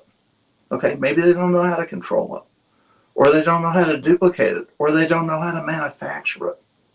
So there could be problems with all that, while we all suspect that there is this great technology in the military-industrial complex somewhere, that if they would just release it, it would solve so many of our problems. And I don't think it's that simple. What problems do you think would be solved? Because the only ones we ever hear are free energy and propulsion. Yeah. And there's a story that Richard Doty has told for some time in many of his internet interviews, is that from the so-called Roswell incident, there was an item. It's like a pane of glass, except a little bit thicker. It's like a piece of glass, and they found that it's actually a power source. And Doty said that it could power a small city. So, if you have something like that produces a tremendous amount of power from a very small instrument, then that's truly disruptive. That's truly a breakthrough. Problem is, how do you make it? Another thing that Doty said was that they had no idea how it worked. Now, that I don't know when that was that they discovered that, and I don't know if any progress has been made. But if we could somehow, and I've said this so many times, but if we could somehow give an iPhone to Leonardo da Vinci, there is no way that he could figure out, or even the most brilliant people of the time could figure out how that works, much less manufacture it. So it could be that we still have a long way to go. I think what's happened here is we're looking at things too much in the 21st century. And we're so focused on what we have been told publicly that we're almost looking at things with blinders, Tom. We're not looking to the sides of, do they have cures for health? There's a lot of experiencers out there who believe that they have been cured of illnesses by extraterrestrial contact. There are those who believe they've developed health problems because of extraterrestrial contact. I mean, there's a lot of things going on all at once, and nothing is coagulating together. And I never get to use the word coagulating, so I'm really excited right now. All right, but nothing. Kind of like plethora. Plethora is we can always fit in a plethora, but coagulating, that's a whole new realm for me, Tom. Whole new realm. But we're going to go there. Coagulating, the word of the day. Sorry, Clam. Anyways, the fact that is, though, Tom, we have segregated this entire issue. I think you would agree with that. The experiencers are not even in the conversation. The people who are filming UFOs are not in the conversation. The people who have been studying this subject for years or decades, not in the conversation. We're only focusing on the United States Navy. And the U.S. Air Force is not even in the conversation. Neither is the Army or the Marines.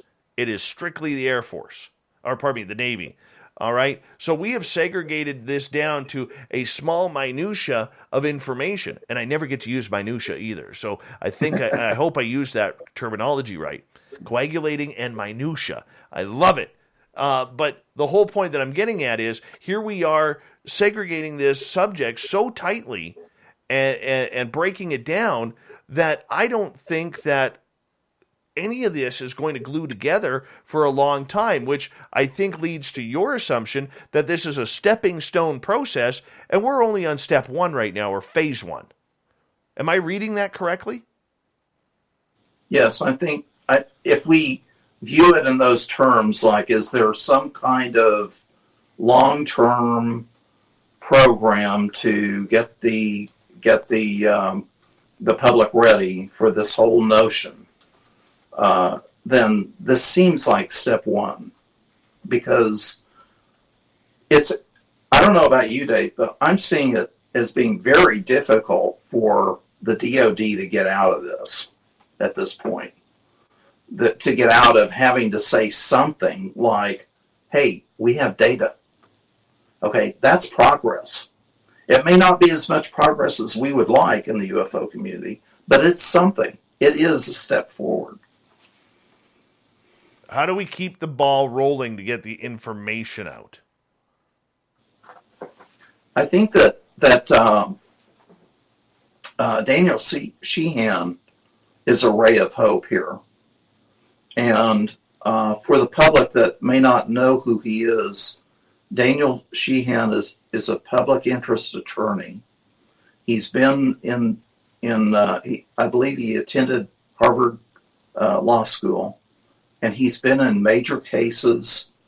He worked with F. Lee Bailey's firm for a while. He was involved in Watergate. He's been involved in the Karen Silkwood case. I think currently he's helping certain Native American tribes with some of their problems, and he's very interested in the public interest angle. And he's taken on this cause with Luis Elizondo, and he's also associated with Stephen Greer. Now, what's happening is, I think that Daniel Sheehan is guiding Lou Elizondo into this DoD maze through the Inspector General's office, and they're going to try to find out what are they actually doing over there in terms of collecting information. And he explained this in another interview that just came out a couple of days ago, but can they get a hold, can Sheehan and company, can they get a hold of enough information that they can take to a court and appeal for so-called relief? In other words, a judge would decide that somebody somewhere in all of that matrix has got to release some information, okay, and verify it and confirm it. And I think that's a hope for us. I think that we as citizens, we've done the best that we can within our abilities. We have people like John Greenwald, who has spent many years dragging documents out of the government. But we haven't had a public interest attorney that knows what he's doing, that has the experience, that understands how the levers of power work over there. And I see this as a possibility, Dave. I got a question coming from Chrismo in Austria, pardon me. And Chrismo is asking, is the distraction the whole point of the task force? Not only money, but maybe? Is the task force a distraction? Is that what he's asking? Yes. I think the task force is something that they felt like they had to put together because of the Senate request. And I don't, like I said before, Dave, it's just my personal opinion. I don't think the DoD has to go to UFOs to get money.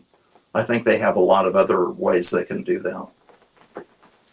Do you think, Tom, in regards to that, do you think that there are people talking, or maybe you've heard in your chatter with your sources behind the scenes, about the financial impact that this entire subject is having, whether it's paying for a UAP task force, whether it is looking into the idea that we have to cover up certain stories from the public and our adversaries and allies? You know, is there a lot more people getting involved in Washington, D.C. on this subject on both ends of the reports and the cover-up? if they're getting involved, Dave, they're doing it behind the scenes. There's no money involved from what I can tell. I mean, when the Senate made this request, I don't think they funded anything. They didn't fund a study. They just requested that this information be collected and put into a report. And we hear the usual complaints that we always seem to hear on the government side, that they're understaffed and underfunded to get this work done, because the people over there doing their regular jobs, they have a million other priorities that they have to attend to besides this. So I'm sure they're doing the best they can with what they have, but I don't think any money has come into the equation yet. Now, when we look back at ATIP and OSAP and all that, and Harry Reid and the 22 million, there was a little bit of money there, but that's pocket change in the government world, 22 million. But even then, I think I heard one complaint, it may have been from Senator Rand Paul. What the hell are they doing spending 22 million on UFOs? You know, you're going to have that aspect to it too. If you get into trying to fund publicly, UFO studies, you're going to encounter opposition on a political level. I got a great question here from Carbine's Right. Will the big hedge funds get hints on the contents before the 25th? How will they react? Safest option for them feels like selling. Market going down? I don't even know if they're aware of that, of this stuff. I mean, maybe some of them are, and there are some very, very, very smart people in Wall Street, of course, but I don't even know if this is on their radar screen, to tell you the truth. I mean, there's got to be more to this that's connected with the economics and the financial elements and dynamics of the markets than just the government coming out with some report about UFOs. In other words, what I'm trying to say is, if Lockheed or some other aerospace company came out and said, we have a breakthrough in propulsion that we're planning on bringing it to market by 2030, then yes, that would have an effect on the financial markets. It would definitely have an effect. But just because a couple of senators requested a report about UAPs, I don't think that's not going to move the hedge funds, not yet. Tom, what if nothing happens on the 25th? We get nothing.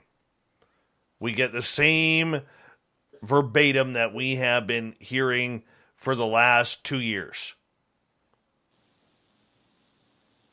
Yeah, and that's entirely possible. In fact, I think that's if I was running it from their side, that's what I'd do. I would promulgate the same old line. Yes, we have some data that's interesting. No, we don't know what it is. There's no proof that there's anything extraterrestrial or that spacemen are involved. And everybody go back home and go back to your regular jobs. There's nothing to see here. Okay? And that exactly how they would present it that way, I don't know. But that's what I would do if I were on their side, trying to control the conversation, trying to control the narrative, trying to get this darn UFO issue off the table so that we can go back and do our real work, which is attending the security of the United States. Now, in saying that, I'm not saying that that's what I want to happen. I want there to be disclosure. But maybe I'm just a little too old and cynical about these things, because the track record's not good, Dave, when it comes to this. When it comes to the Project Blue Book Special Report number 14, when it comes to the Robertson panel, when you look at the Condon report in the late 60s, and you look at even the work that was done on Roswell, the Roswell report and the Roswell report case closed. We don't have a single example, not one, of the government coming out and being encouraging about the UFO problem. Now, but I do think that we have a possibility. There's a little crack of light here, and I think there is a possibility that we might have a baby step forward. What would be that baby step? Admitting that they have data that they can't explain, instead of explaining it. You know? But I mean, what more do we need, though? Okay, we've had astronauts come out and say that they saw things. We have people out there who claim that they've saw and experienced things. We have government officials claim to say that they have seen things that are unexplainable. We have all the information that we need. We know the media has dropped the ball in this story because they've never wanted to run this story. We know the government is into deflection. We know the military is into deflection. We know the banks and the finance companies don't really care about this unless there is some sort of hidden technology, and quickly go buy your stocks in Boeing or Lockheed or any of those. So what can really change here outside of saying there is an extraterrestrial presence on this planet, much like Robert Bigelow said on 60 Minutes in 2018 that no one paid attention to, Tom? It's because Robert Bigelow is a private citizen. Robert Bigelow is not an authority. I mean, I'm not saying that as a criticism or as a dig on him. The authorities in society, the authorities are Harvard and Yale. The authorities are CBS and CNN and the New York Times and the Washington Post. The authorities are the National Academy of Science. The authorities are the top academics in the world. The authorities are the people that run the national security state. They're the people that have to come out and say that UFOs are real. Okay? And until they do, we're left to our own devices. We're left to speculating and depending on hearsay and going by the indications that we have. We feel like we may not know, but we have strong reason to believe. We have strong reason to suspect that something is going on. Something very, very important is going on. But nothing is going to change until some authority confirms it. And Dave, look at it this way. You know, recently we've gotten some videos that have come out. They're grainy. We don't have something that's unambiguous. We need things that are unambiguous, that you can't deny. Okay, and we're not getting that. Not yet. I think we do have that, Tom. They just don't want to give it to us. Luis Elizondo and Chris Mellon have both stated on numerous occasions that they have longer videos, clearer videos. Elizondo said on this show a couple of weeks ago that they do plan on bringing out another video that is very, very interesting, as he put it, much more interesting than what we have seen so far. And I guess we have to wait for Jeremy Corbell to release that because it's Jeremy's turn on the video list. So, I mean, we are definitely seeing that, all right, in the regards to what's coming. The question is, okay, for you, is what difference does it make? As we got about 90 seconds here to go before we go to break here at the top of the hour. Well, don't get me wrong, Dave. I'm not saying that unambiguous evidence doesn't exist. I'm saying that we, the public, have not been able to get a hold of any, that none of it has been exposed publicly. I believe definitely that unambiguous evidence proof does exist. The question is it ever going to be brought forward into the public domain? And that's what remains to be seen. Now, if Elizondo and Mellon and Corbell, if they have unambiguous evidence, I can't wait to see it. I'm just like everybody else. I would love to see it. But look at what we've actually seen on these videos. Like the first things that came out, you know, the craft in the little box, you know, and it's going like this. I mean, it's like seeing one tiny little thing. You know, you're really not seeing it in clear Technicolor, you know, unambiguous technicolor within a larger context that's undeniable. And that's what we, the public, need in order to confirm the existence of this publicly. Where's the pull of groups like MUFON, New Fork? Do we have any? 10 seconds. How much pull do the civilian groups really have? We try our best. It's a good answer. Solid answer. We have Tom Whitmore for another 30 minutes here on Spaced Out Radio. We are talking the business of UFOs.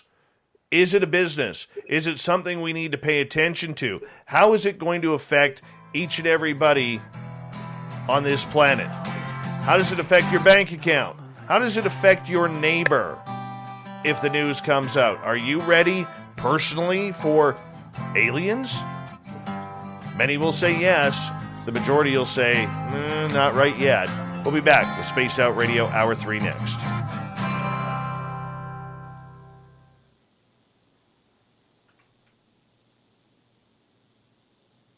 All right, Tom, we're clear. Okay, cool. I'm just going to race my dogs outside. I'll be right back, okay? Okay. Hello, KC. Welcome to our chat room. I'll be right back.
All right, Tom. Let me just switch you there. Pull you up there. This has been a great show, man. Great show. Well, thanks. I hope I've helped. Yeah, we're going to...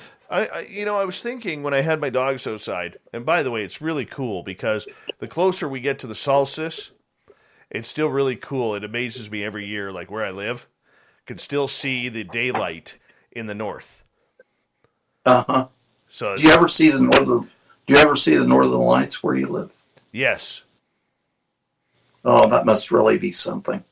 Yeah, I've missed them the last few times. But people in my area get excited when there's a solar flare, let me tell you that. Oh, yeah. Well, we're always hearing about that, but nothing's blown up yet. Right. Michael Morris, I have a German Shepherd and a German Shepherd Cross, two big guys. Hey, Grandmaster, what's happening? All right, we've got about a minute here. I think I'm going to sneeze. I'm not sure. Yep, I'm going to sneeze. Excuse me. Bless you. Thank you. And, yeah, it's, I think it's going to be a good time, Tom. I really do think it's going to be a good time. Susan, I take my dogs out at the top of the hour, not every 30 minutes. And you're way too new to our chat room to be giving me a WTF. Just saying. Yeah. What are the name of your dogs again, Dave? Shadow and Doug. Okay. I'm jealous.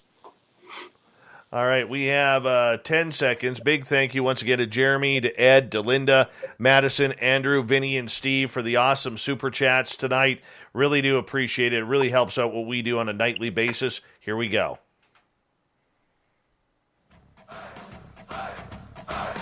Would you like to connect with us? Head to spacedoutradio.com for all your latest show info.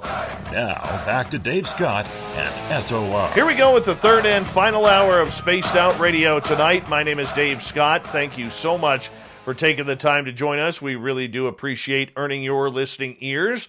And we want to say hello to everyone listening in on our terrestrial affiliates around North America, digitally on TalkStream Live, Revolution Radio, and KPNL. All of our archives are free. All you got to do is go to youtube.com/Spaced Out Radio. Just do me the favor, hit that subscribe button. The Desert Clam has set the password for tonight in the SOR Space Travelers Club. Holix.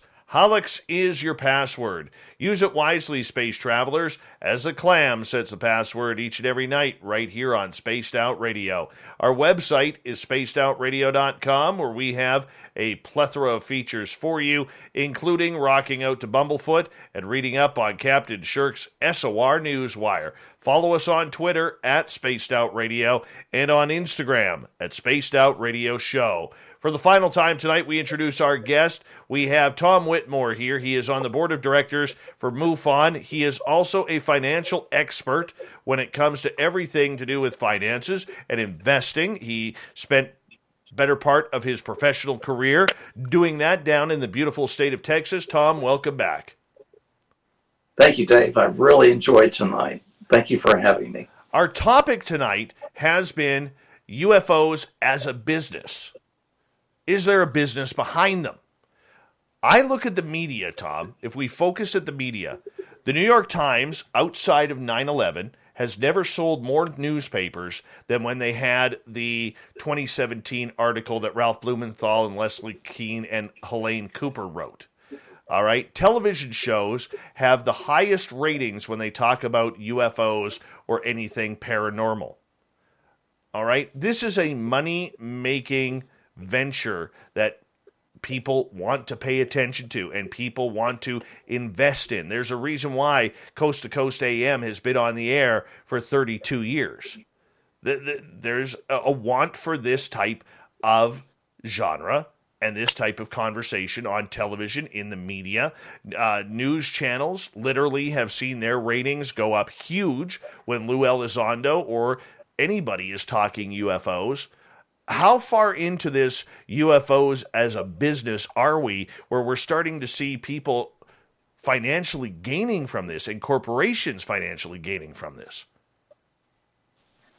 It'll be interesting to see if they really catch on, Dave.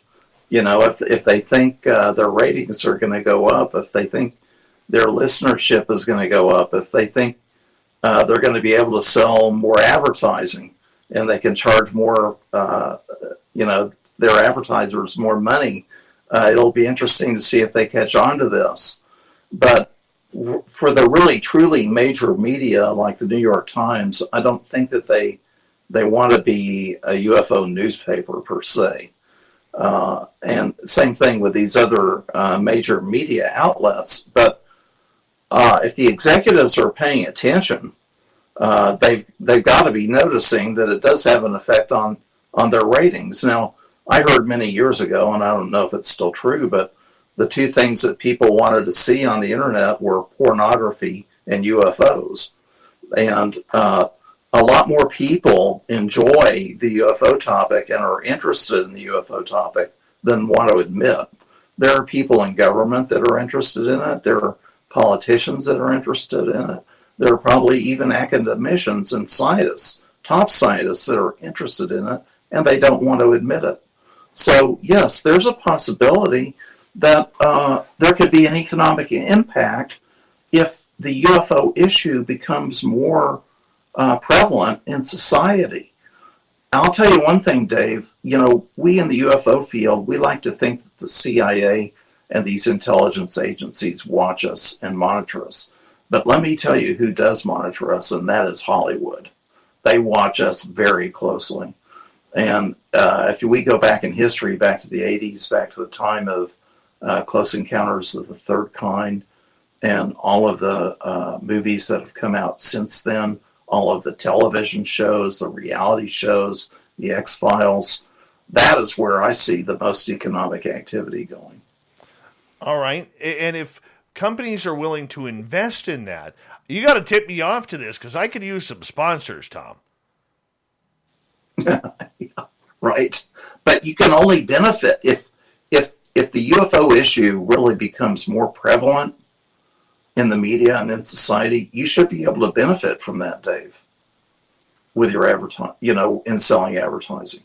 I hope so. Because, I mean, let's face it. What other spin-off businesses do you see coming from this genre? Where do you see it heading? If it really took root, I'll tell you something that needs to be done, and that is the psychological community and the psychiatric profession need to get serious in studying and understanding the abductees and the experiencers. And the experiencers and the abductees, they need to be evaluated. And I'm not saying they're crazy. I'm saying that they need to receive legitimate medical attention in order for the medical community and the scientific community to begin to get an understanding of the kind of experiences that these people have had. And I think that even though it may not be a big corporate economic windfall, it could produce a trend in the medical community of really actual serious, diligent study of this aspect of the phenomenon. It needs to be done. The abductees and the experiencers, they need to be evaluated, they need to be counseled, they need to be tested, they need to be regressed properly. And I think that could really make a big difference. I'm curious to see what people are going to do. Where are they going to put their money? Because people always put their money where they want to, feel that they either want to support or invest in something. All right, we saw it with the Stars Academy. When they came out, within a couple of days, they had raised $2.3 million. Unfortunately, that seems to have tanked. But there are very many people out there who are willing to put, as much as they can afford out there to try and get this topic going, and because of their love and support of what they want to do with UFOs, to see it come out more. Do you see investments in any sort of UFO technology potentially coming out if the June 25th report all of a sudden, say, comes out and says we do have alien artifacts from crash retrievals? Dave, I have a friend who'll go unnamed that really follows several of these ventures that are developing energy sources from what are truly unorthodox originations. And there are a couple of these companies now. They've obviously received some funding to get where they are, and one or more of them are close to a breakthrough. They've demonstrated proof of concept, and you get into the question of how do you bring that to market. So let's say that the UFO issue really becomes much more high profile because of this report and because of the attention of the media. Then maybe some of these venture capitalists will look at a couple of these companies that are working on producing more power in different ways than we're accustomed to. I could see something like that happening. So could others. But is it plausible, Tom? That's what it comes down to. Is it plausible? Is producing more energy plausible? You mean other than using fossil fuels? Is that what you mean? Right now, we're trying on energy, but even going back to Nikola Tesla, if we believe the story, and we'd all love to believe the story, that he did create a way for free energy, and if the extraterrestrials are using any sort of free energy, what is that going to do to society? How are they going to be able to create investment into a free energy source with charging money for it? This is going to put hydro, gasoline lines, everything on the brink of disaster, of an economic collapse. That's one way to look at it, but now I haven't studied this in detail, Dave, but I have heard that you had Thomas Edison and you had Nikola Tesla, and that J.P. Morgan, the famous Wall Street investor, that J.P. Morgan went with Thomas Edison. You know why? Because they could meter the electricity. Okay? So even if there is some huge breakthrough with a so-called alien technology or some derivative of it, they're probably going to meter it where it's not going to come out. Okay?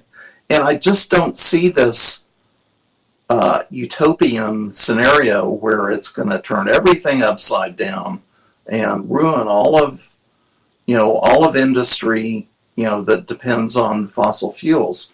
I could see it being introduced in one way or another, but they may not have a way to apply it on a mass scale. That's another aspect of this. You take oil, you take natural gas, you run turbines, you create electricity on a mass scale. That's one thing. Maybe they have a breakthrough with this alien technology, but they can't bring it to scale like we have to live with. What about travel, Tom? Every time I see an airplane in the sky, whether it's a Learjet or a Boeing 747 flying over, even though a lot of those planes are made with the latest technologies that we have, they are so antiquated compared to how we should be traveling in a modern age.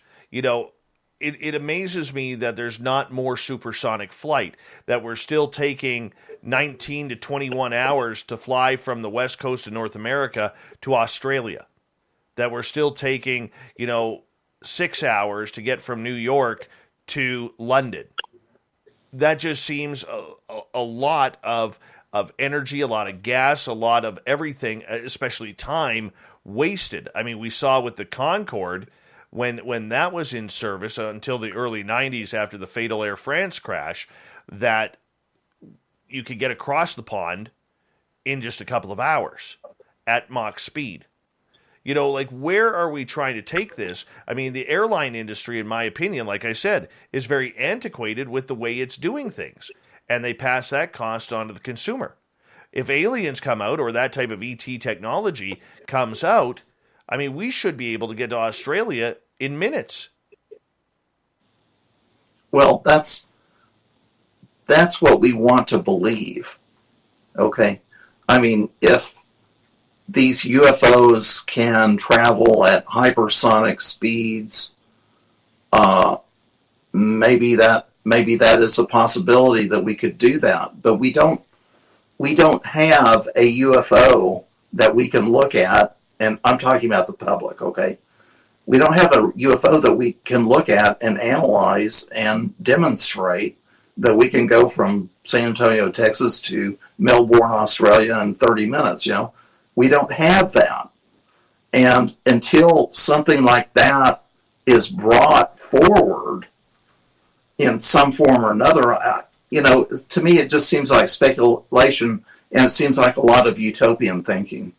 Okay? Now, that's not saying that I don't want it to happen. I would love for it to happen.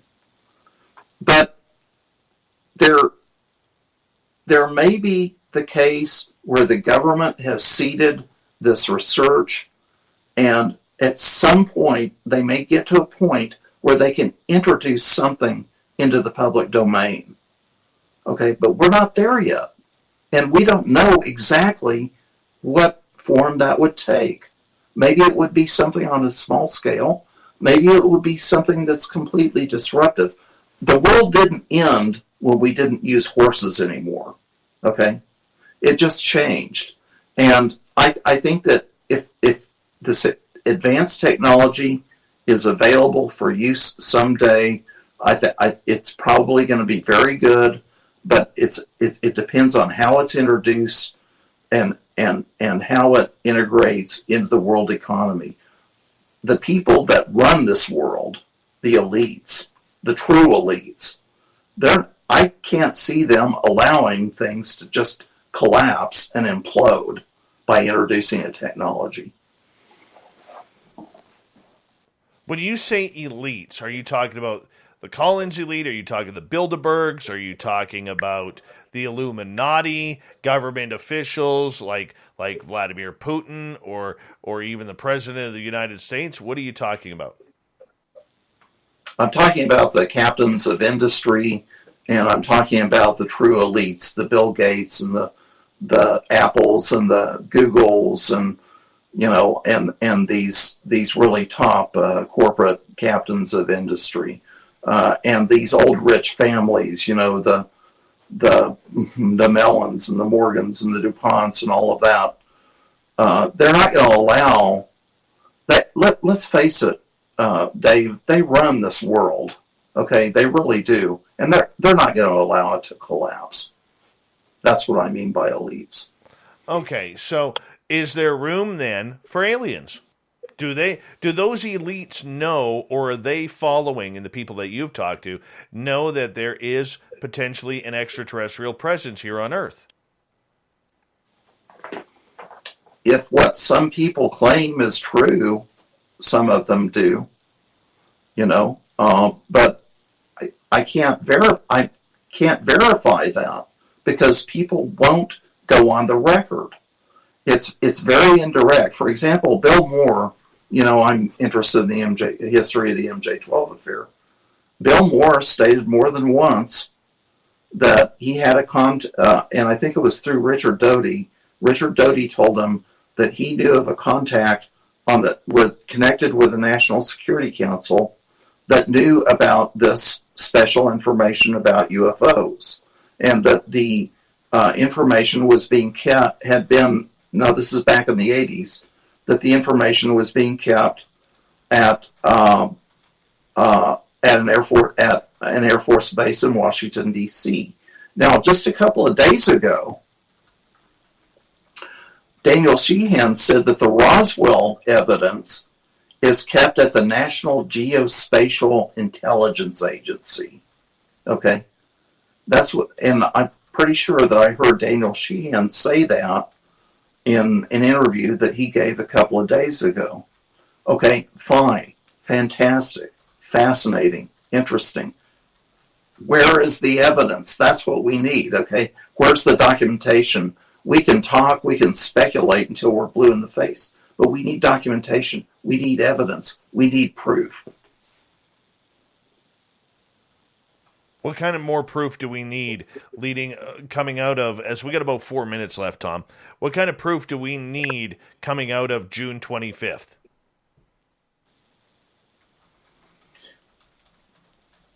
The proof, a step forward would be, and I think they've been quoted as saying that they have something on the order of 120 instances, and that the vast majority of them are unexplained.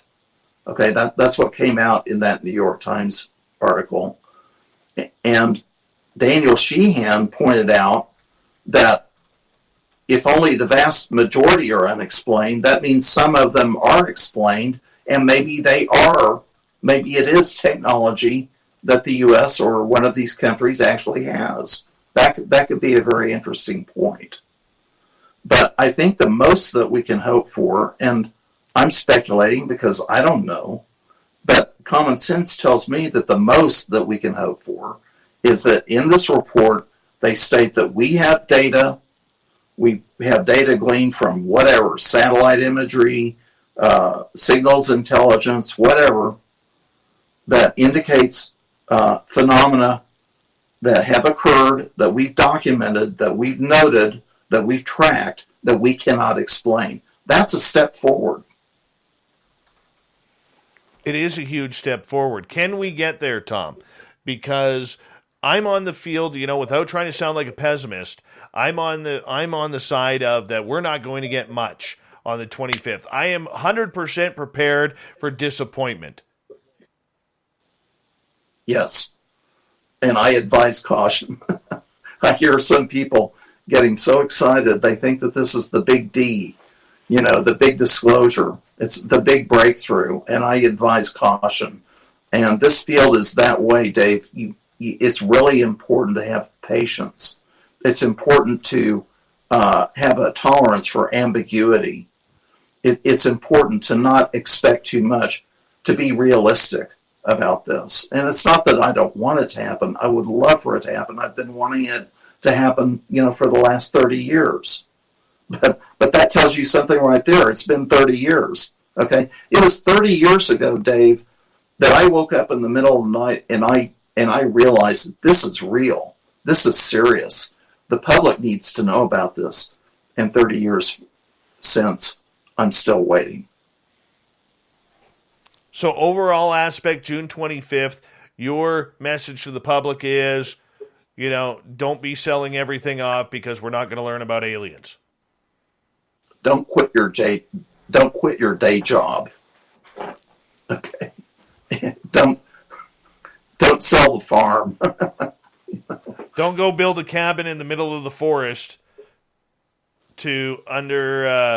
sorry, I got distracted there for a second. Don't go building a cabin in the forest and living off of the game. That's what you're saying. Well, you can do that if you want to, but it won't affect the UFO problem. Maybe some people are good at that. I'm not. I have to live in the city. All right, Tom, do us a favor. Tell everybody where they could find your information, both on MUFON and with all of your studies regarding your great work on MJ12. MUFON, you can find at MUFON.com, MUFON.com. I have a blog, TomWhitmoreblog.wordpress.com. That's TomWhitmoreblog.wordpress.com. I'm on Facebook as Tom Whitmore, and I'm on Twitter at Tom Tulsa. That's at Tom Tulsa. Dave, thank you very much for having me. It's been a pleasure, and I really appreciate you having me on the show. My friend, it is always a pleasure to have you on Spaced Out Radio. I think for a lot of people who may not know, Tom is somebody who I consider a very big confidant in this field. And when I need to process information, because my mind is all over the place, I use Tom as my focus. And he's the one who calms me down and literally gives me a little conk on the head and said, Dave, slow down, man. You're going too fast. You're overthinking things. And I love you for it, Tom. You mean the world to me, and I appreciate you being a part of this show. Thank you, my friend. All right, I'm going to get you to hold on right there. Tom Whitmore, everybody. Coming up next, we have the SOR Newswire. We have the Thought of the Dave. Stay tuned. Spaced Out Radio continues with the final half hour tonight, right after this.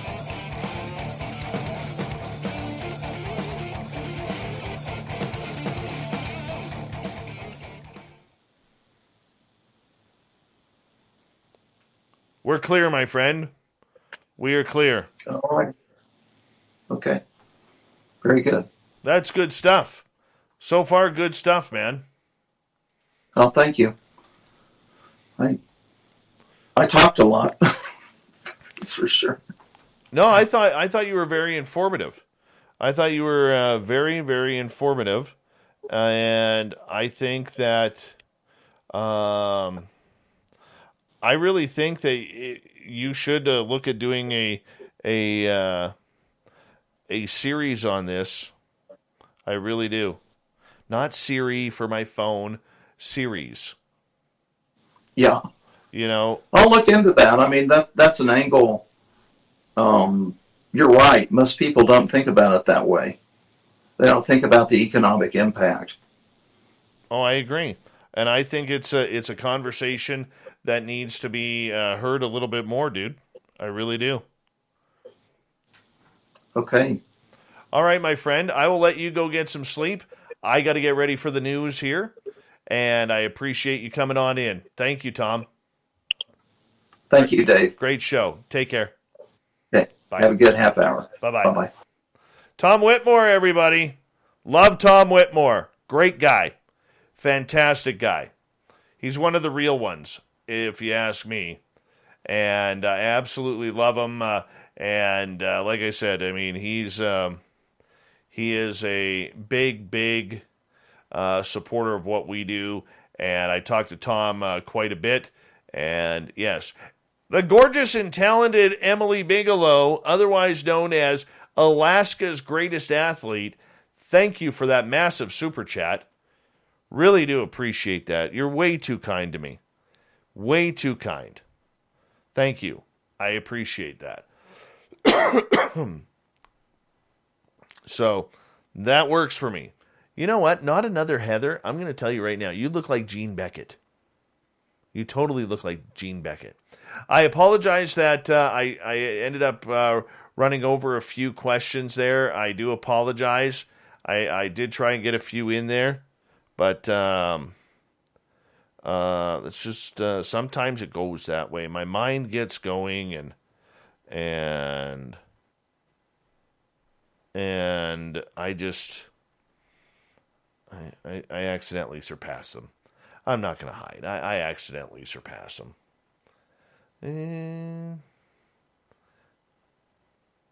Jean Beckett and not another Heather. You kind of look alike. There's Jean Beckett. All right, look at her picture there. Where's that not another Heather? All right, there's Jean Beckett there. Where's the not another Heather gone to? All of a sudden, it's disappeared. All of a sudden, out there. See, they kind of look alike. Just saying, there's not another Heather. And there's Jean. Almost the same eyes. I think I'm off to something here. I'm on something here.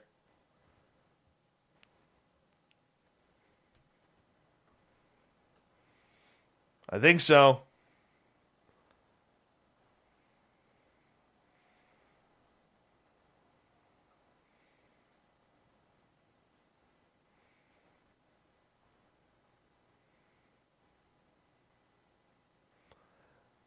I've got 3 cords, Susan.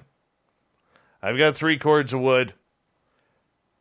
Except I was smart. I got myself a wood splitter a few years ago.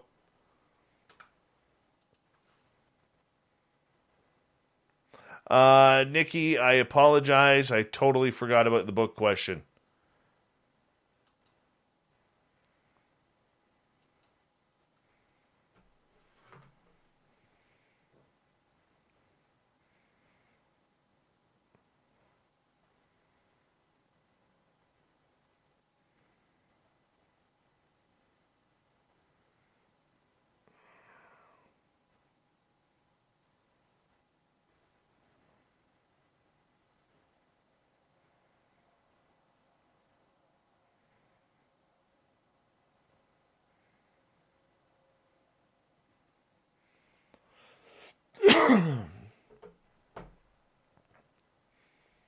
All right, we've got about, I think, 30 seconds. 30 seconds.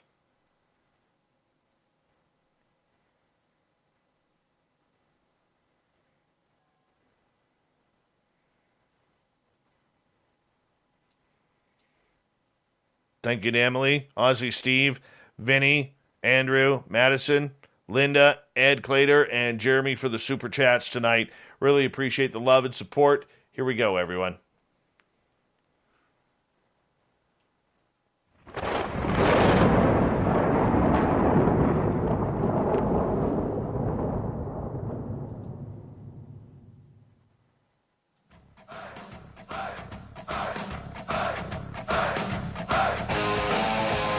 We've rounded third. We're heading for home tonight on Spaced Out Radio.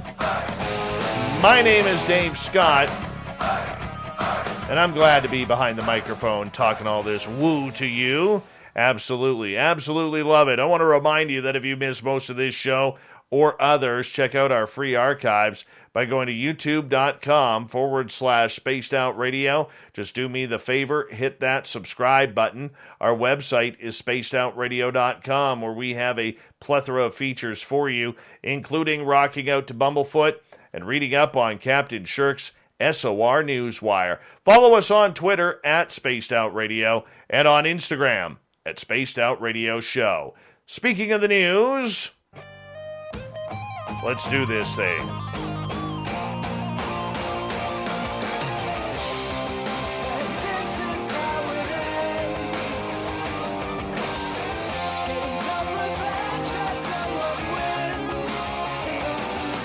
The news is always changing, which is why we bring you the SOR Newswire at the back end of every show, where we get to the weird, the strange, the wacky, and sometimes the incredible.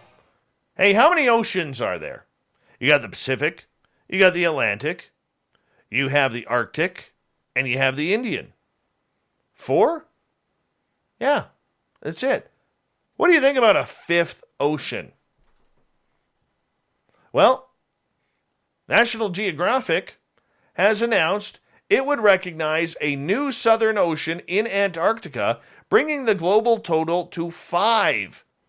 The National Geographic, a nonprofit scientific and educational organization whose mapping standards are referenced by many atlases and cartographers, said the Southern Ocean consists of the waters surrounding Antarctica, out to 60 degrees south latitude.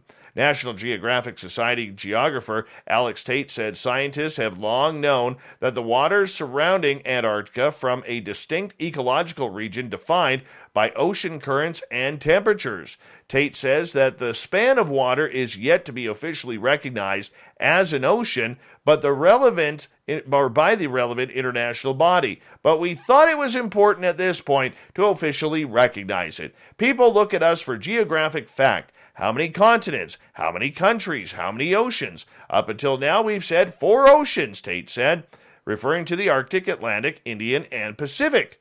Well, the U.S. Board of Geographic Names, a federal body created in 1890 to establish and maintain uniform geographic name usage through the federal government, already recognizes the Southern Ocean as occupying the same territory. But this is the first time National Geographic has done so. Attempts to ratify the boundaries and name of the Southern Ocean internationally has been thwarted.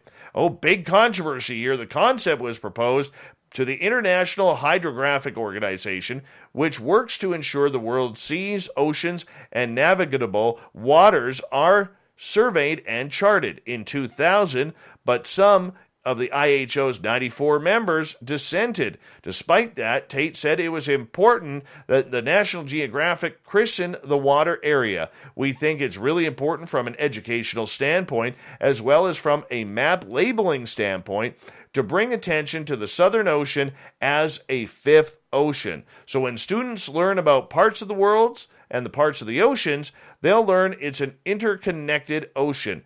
And they learn that these regions called oceans that are really important, and there's a distinct one in the icy waters around Antarctica. You know, this is what I can get behind. I can totally get behind this, but let's bring Pluto back as a planet. Not a dwarf planet, not an exoplanet, all right? Not just a ball in our solar system. Damn it, Pluto needs its planet title back. Damn you, Neil deGrasse Tyson. All right, bring it back. We need Pluto. We need Pluto. It's all that matters right now. I'll accept the 5 oceans. That's actually kind of cool. Very cool. But we need Pluto back as a planet in space. Would you agree? We all grew up that way. Why screw with Pluto? What did Pluto do to cause you scientists harm? Drives me nuts. Absolutely nuts. Here's a cool one. An 82-year-old man built a bench for his wife in 30 minutes after counsel plea is ignored. Manuel Sudo took matters into his own hands to provide resting places for his wife on daily walks in a Spanish town. Whatever the rustic bench that sits on a street in the northwest Spanish town of A. Estrada may lack finish and elegance, it makes that more up in devotion that went into the creation. The pale wood seat was cobbled together by Manuel Sudo, an 82-year-old retired lathe operator. Yes, he did it out of the love of his wife, so she had a place to rest on their daily walks. Maria Sudo, who is 79 and has osteoarthritis, walks with a cane and finds her morning exercise increasingly difficult. After efforts to lobby the local council to install benches along their usual route, and it came to nothing, Sudo took matters into his own hands. Didn't protest, didn't argue, didn't burn down any buildings. What he ended up doing was building benches in his do-it-yourself shop.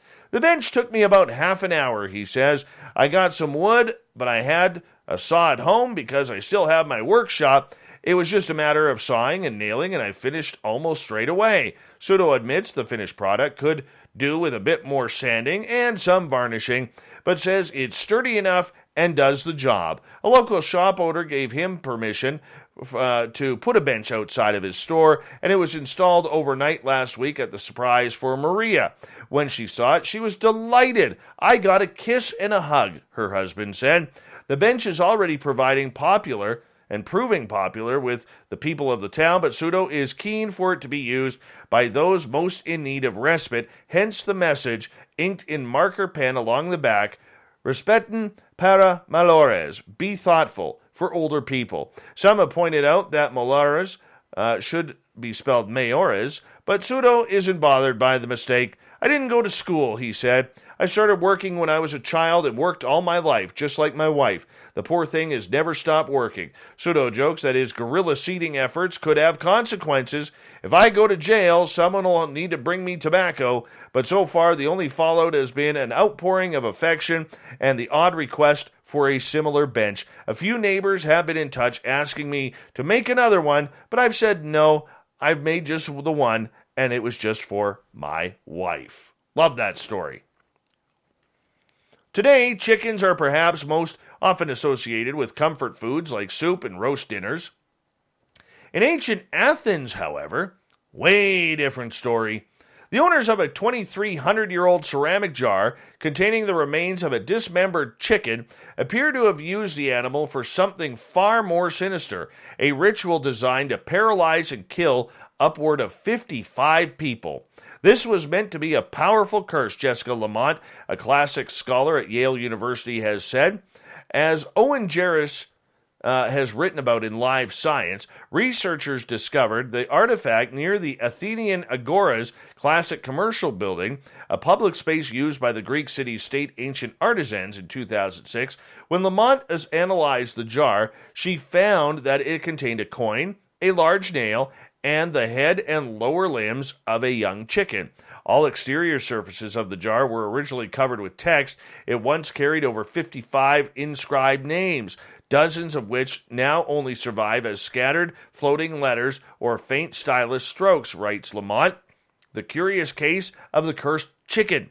Some of these etchings form characters that may translate into "we bind," and the nail in the chicken remains worked in tandem with the writing to enact the curse. The bird was no older than 7 months old when it died, probably because the curse's creators wanted to convey the animal's helplessness and inability to protect itself to their intended victims, according to the study. Lamont adds that the nails had an inhibiting force and symbolically immobilized or restrained the faculties of the curse's victims. Unlike most animal bones recovered from the agora, the chicken's remains were not placed directly in front of or into a fire. Instead, the person or the people performing the ritual positioned the jar near several sacrificial pyres, enhancing the curse's power through the pyres presumed connected to the dead. Oh, this just sounds horrific. So why did ancient Athenians use bone fragments and chicken heads to conduct such potential spells? Well, Philip Bostrom pointed out that the ancient Greeks had 4 main reasons for cursing someone: to win a lawsuit, for business purposes such as hexing metalsmiths or bankers involved in ill-fated transactions, to win athletic competitions, and to express love or hatred. Go kill a chicken. You love someone? Go kill a chicken. I think we're a little antiquated. Or that's a little antiquated for that. A Virginia teen who said she was shocked after her dad dumped 80,000 pennies on her front lawn as his final child support payment is using the incident to make a positive impact in the lives of others. Look, this dad is an idiot. You don't do that to your child. You don't. Man up, pay your responsibility. Avery Sanford said that she was surprised and hurt when the pennies arrived outside of her Richmond home last month. It's not just my mom he's trying to embarrass, she told the outlet of her father, who says she has not spoken to in years. It's also me and my sister, and it's upsetting that he didn't consider that before he did this. According to Sanford, who is a senior at Deer Run High School, her dad dumped the pennies on the lawn right after she turned 18. When I was in the middle of the class, my dad came by, she explained to the outlet. He had rented a trailer, pulled up to the front of the house, turned the trailer on, and dumped out all the pennies onto the grass. Though Sanford did not witness the shocking moment, the teen said her mom was around at the time of the dumping. The incident was also recorded on home security camera footage. My mom came out while it was happening and didn't recognize him at first, and she asked, "What are you dumping on my lawn?" Sanford recalled to the outlet, and he said, "It's your final child support payment," and that's when she realized who it was. Despite being hurt by her father's actions, Sanford told the outlet that she wanted to turn the negative moment into something good. She and her mom ultimately decided to donate the 80,000 pennies to Safe Harbor, a shelter for those who are experiencing or have experienced domestic violence, sexual violence, or human trafficking. Turning around and donating that money to moms and children in need, I feel like it really turns this situation into a positive one, she explained. You can learn a lesson from it. Following this May 21st incident, Sanford's mom filed a report with Henrico County Police. The department confirms. Lieutenant Matthew Pecca said Henrico Police documented the incident. However, no charges were filed. Sanford's father, by the way, whose identity has not been publicly released, claimed his actions were the result of 18 years of build-up frustration. Yeah, you were a jerk. You were an a-hole. This is your children. Doesn't matter how pissed off or how much you hate your ex-partner. That's your children. Smarten up. He also said that his emotions got the best of him. No kidding, jerk. During the incident, and the last thing he wanted to do was put a further wedge between him and his daughter. Well, I guess you weren't thinking, were you? As she continues to process everything, Sanford says she has no interest in developing a relationship with her father. Way to burn that final bridge. You deserve it for being a goofball. You're probably familiar with Spot, Boston Dynamics' highly advanced, nightmare-inducing robot dog, and while it went on sale last year, few of us actually have the $74,500 laying around to buy one. However, Chinese firm Unitree Robotics has a similar quadruped bot that's not only a fraction of the size, but it only starts at a mere $2,700. For an advancing robot dog, it's actually pretty affordable. Unitree's Go 1 is also technically impressive. In a video, you can see the bot walking alongside its owner while automatically avoiding obstacles in its path. Unitree calls it an intelligent side fellow system, and it supposedly utilizes patented wireless vector positioning control tech. It also got what Unitree dubs a super sensory system, or 5 sets of fisheye stereo depth cameras and 3 sets of hypersonic sensors. The company also says the Go 1 features a new power joint with a heat pipe cooling system built in. All in all, this thing is never going to love you. You're going to be bored of it in a couple of months. All right, it's useless. So what if it could carry a water bottle strapped to its back and you don't have to wear one of those, water bottle backpacks or whatever? You don't have to carry around your bottle of water. No, the dog can. But you know what? It's not going to love you. How about you do this? You go down to your local shelter, all right, and you get yourself a dog. If you need a running companion or just a companion in general, there are a lot of beautiful dogs and cats that actually would love to be adopted and for you to be their favorite human. Save your $2,700 plus, all right, or up to $3,500 if you want the more expensive model, and pay the couple $100. Go get yourself an animal from the hospice or the animal shelter or wherever, all right, and give yourself a companion that's actually going to love you back. Trust me, it's actually worth it, and you actually should do that. And you know what? You're saving another life, not only your own. Here's a good dog. A woman visiting Massachusetts Lake with her dog captured a video when the canine picked up an unexpected passenger in the water. It was a hitchhiking woodchuck. So now we know what the woodchuck would do if it stopped chucking wood. Yeah, Lauren Russell said her 2-year-old golden retriever, Wally, was swimming in the lake when he encountered a woodchuck in the water. He was about 100 meters out, and a woodchuck just decided to crawl right up on his back, and he swam back to shore with him. Yeah, why not? The woodchuck's like, hey, free taxi. This is Uber. Water Uber. I'm taking advantage of this. Right? The dog, meanwhile, didn't even care. He was like, hey, man, how you doing? Let's do this thing. We're having fun here. Let's make it happen. Let's go for a swim. I'll take you to the shore. And the woodchuck's like, yeah, man, there's some wood over there. We can chuck wood together after. And the dog's like, sure, man. How about you chuck it? I'll retrieve it. It worked. It worked. And they actually gave each other a little kiss goodbye. They touched snouts, and then the woodchuck ran away.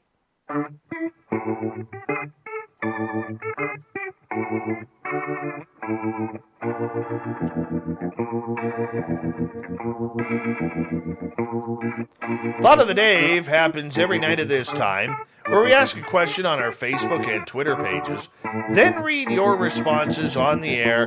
Why? Because we love the audience participation around here. Today's Thought of the Dave is as follows.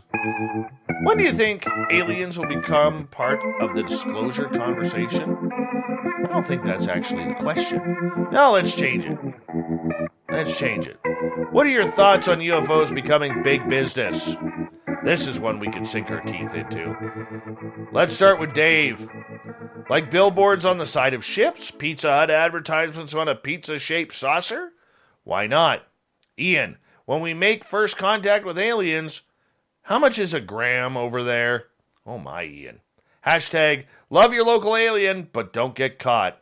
Chris, I don't know, but he does. Takes a picture of his dog. He did some big business under a tree, and I ran over it with my lawnmower. That happens every day at my house. Jeff, I think they have been a long time. A lot of money in symposiums, conferences, events, movies, books, experiences. Lots of folks making a living off of them for a long time. Kimberly, I thought they already had. And contactees, people in production and film companies, making a decent profit from the subject.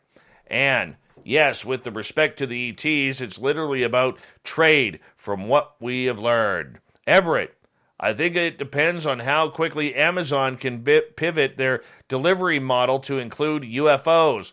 That's Bezos' plan, right? Olga, where money can be made and business will exploit it to no boundaries until there are none left. Oh, that's just not nice. That's just not nice. You know, we got to be a little bit further along than that, shouldn't we be? All right, continuing on. Jeff, like in replacing airplanes for getting around? You betcha. No runways needed. New York to LA in less than an hour. Eric, hitting second gear now. Magnus, once full disclosure is made, I could see potential for commercial spaceflight. Sean, I see it happening. There is so much that has been put out there, real or not, in social media. When and if something big happens, merchandise will blow up. Uncle Dale and his power stash. Ancient Aliens seems to have done well. Jesus already is big business, Dave. All right. Well, we could go there. We can accept that. Let's head over to Twitter. Aussie, sister. I'm going to cash in and start an Uber Eats style food delivery business for hybrid children. I cannot work out who is cooking for those little sweeties. 13 Ballads. For us or them, there's a Twilight Zone episode where humans end up as an alien Big Mac. Yuck. I had a Big Mac for dinner tonight. I'm going to be honest. It's been a while since I had a Big Mac. I missed it. Oh, did I miss it. Mike in Manitoba, people buy bottled water, so of course. Let's go to Cherry Pepsi Mike. Comes with the territory of pushing it into mainstream. If it ruins the conference circuit, all the better. And Jeremy, defense contractors will make untold bank from weapons developed because of a threat narrative. Interlock, the military-industrial complex, has never had a problem getting funds. If anything, acknowledging the phenomena could help shift funds away from technically difficult, expensive research that could be born obsolete. Evil Carl, I could possibly see agriculture and medicine and housing, but nothing with technology like weapons and spacecraft because we're not ready for that responsibility. They see us as kids. Mark, it already has, and it will grow even more. Final word tonight goes to Joe. He says, I think all UFOs should be covered in sponsor logos, just like NASCAR. Thank you to everybody participating in the Thought of the Dave. We'll do it all again on Facebook and Twitter very, very soon. Thank you to Captain Shirk for the amazing newswire. And, of course, to Tom Whitmore talking about UFOs as a new business. We got Mr. Ron Bumblefoot Thal rocking in the background with Little Brother is Watching. Bumblefoot is the official music of Spaced Out Radio, rocking us in and out of every single show. Get your horns up for the guitar god himself. Special thanks to everybody listening in at home, at work, in your cars, wherever you may be. Everyone in our chat rooms, YouTube, LGAB, Twitch, Twitter, Facebook, the Space Travelers Club, Revolution Radio, and hashtag Spaced Out Radio. I know you're out there somewhere. Remember, this show is copyright by Spaced Out Radio and SOR Media Ventures Limited. Thank you so much for choosing to share your evening with us, because together, my friends, say it with me, we own the night, Mr. Bumblefoot. We need a favor. We need you to take us home.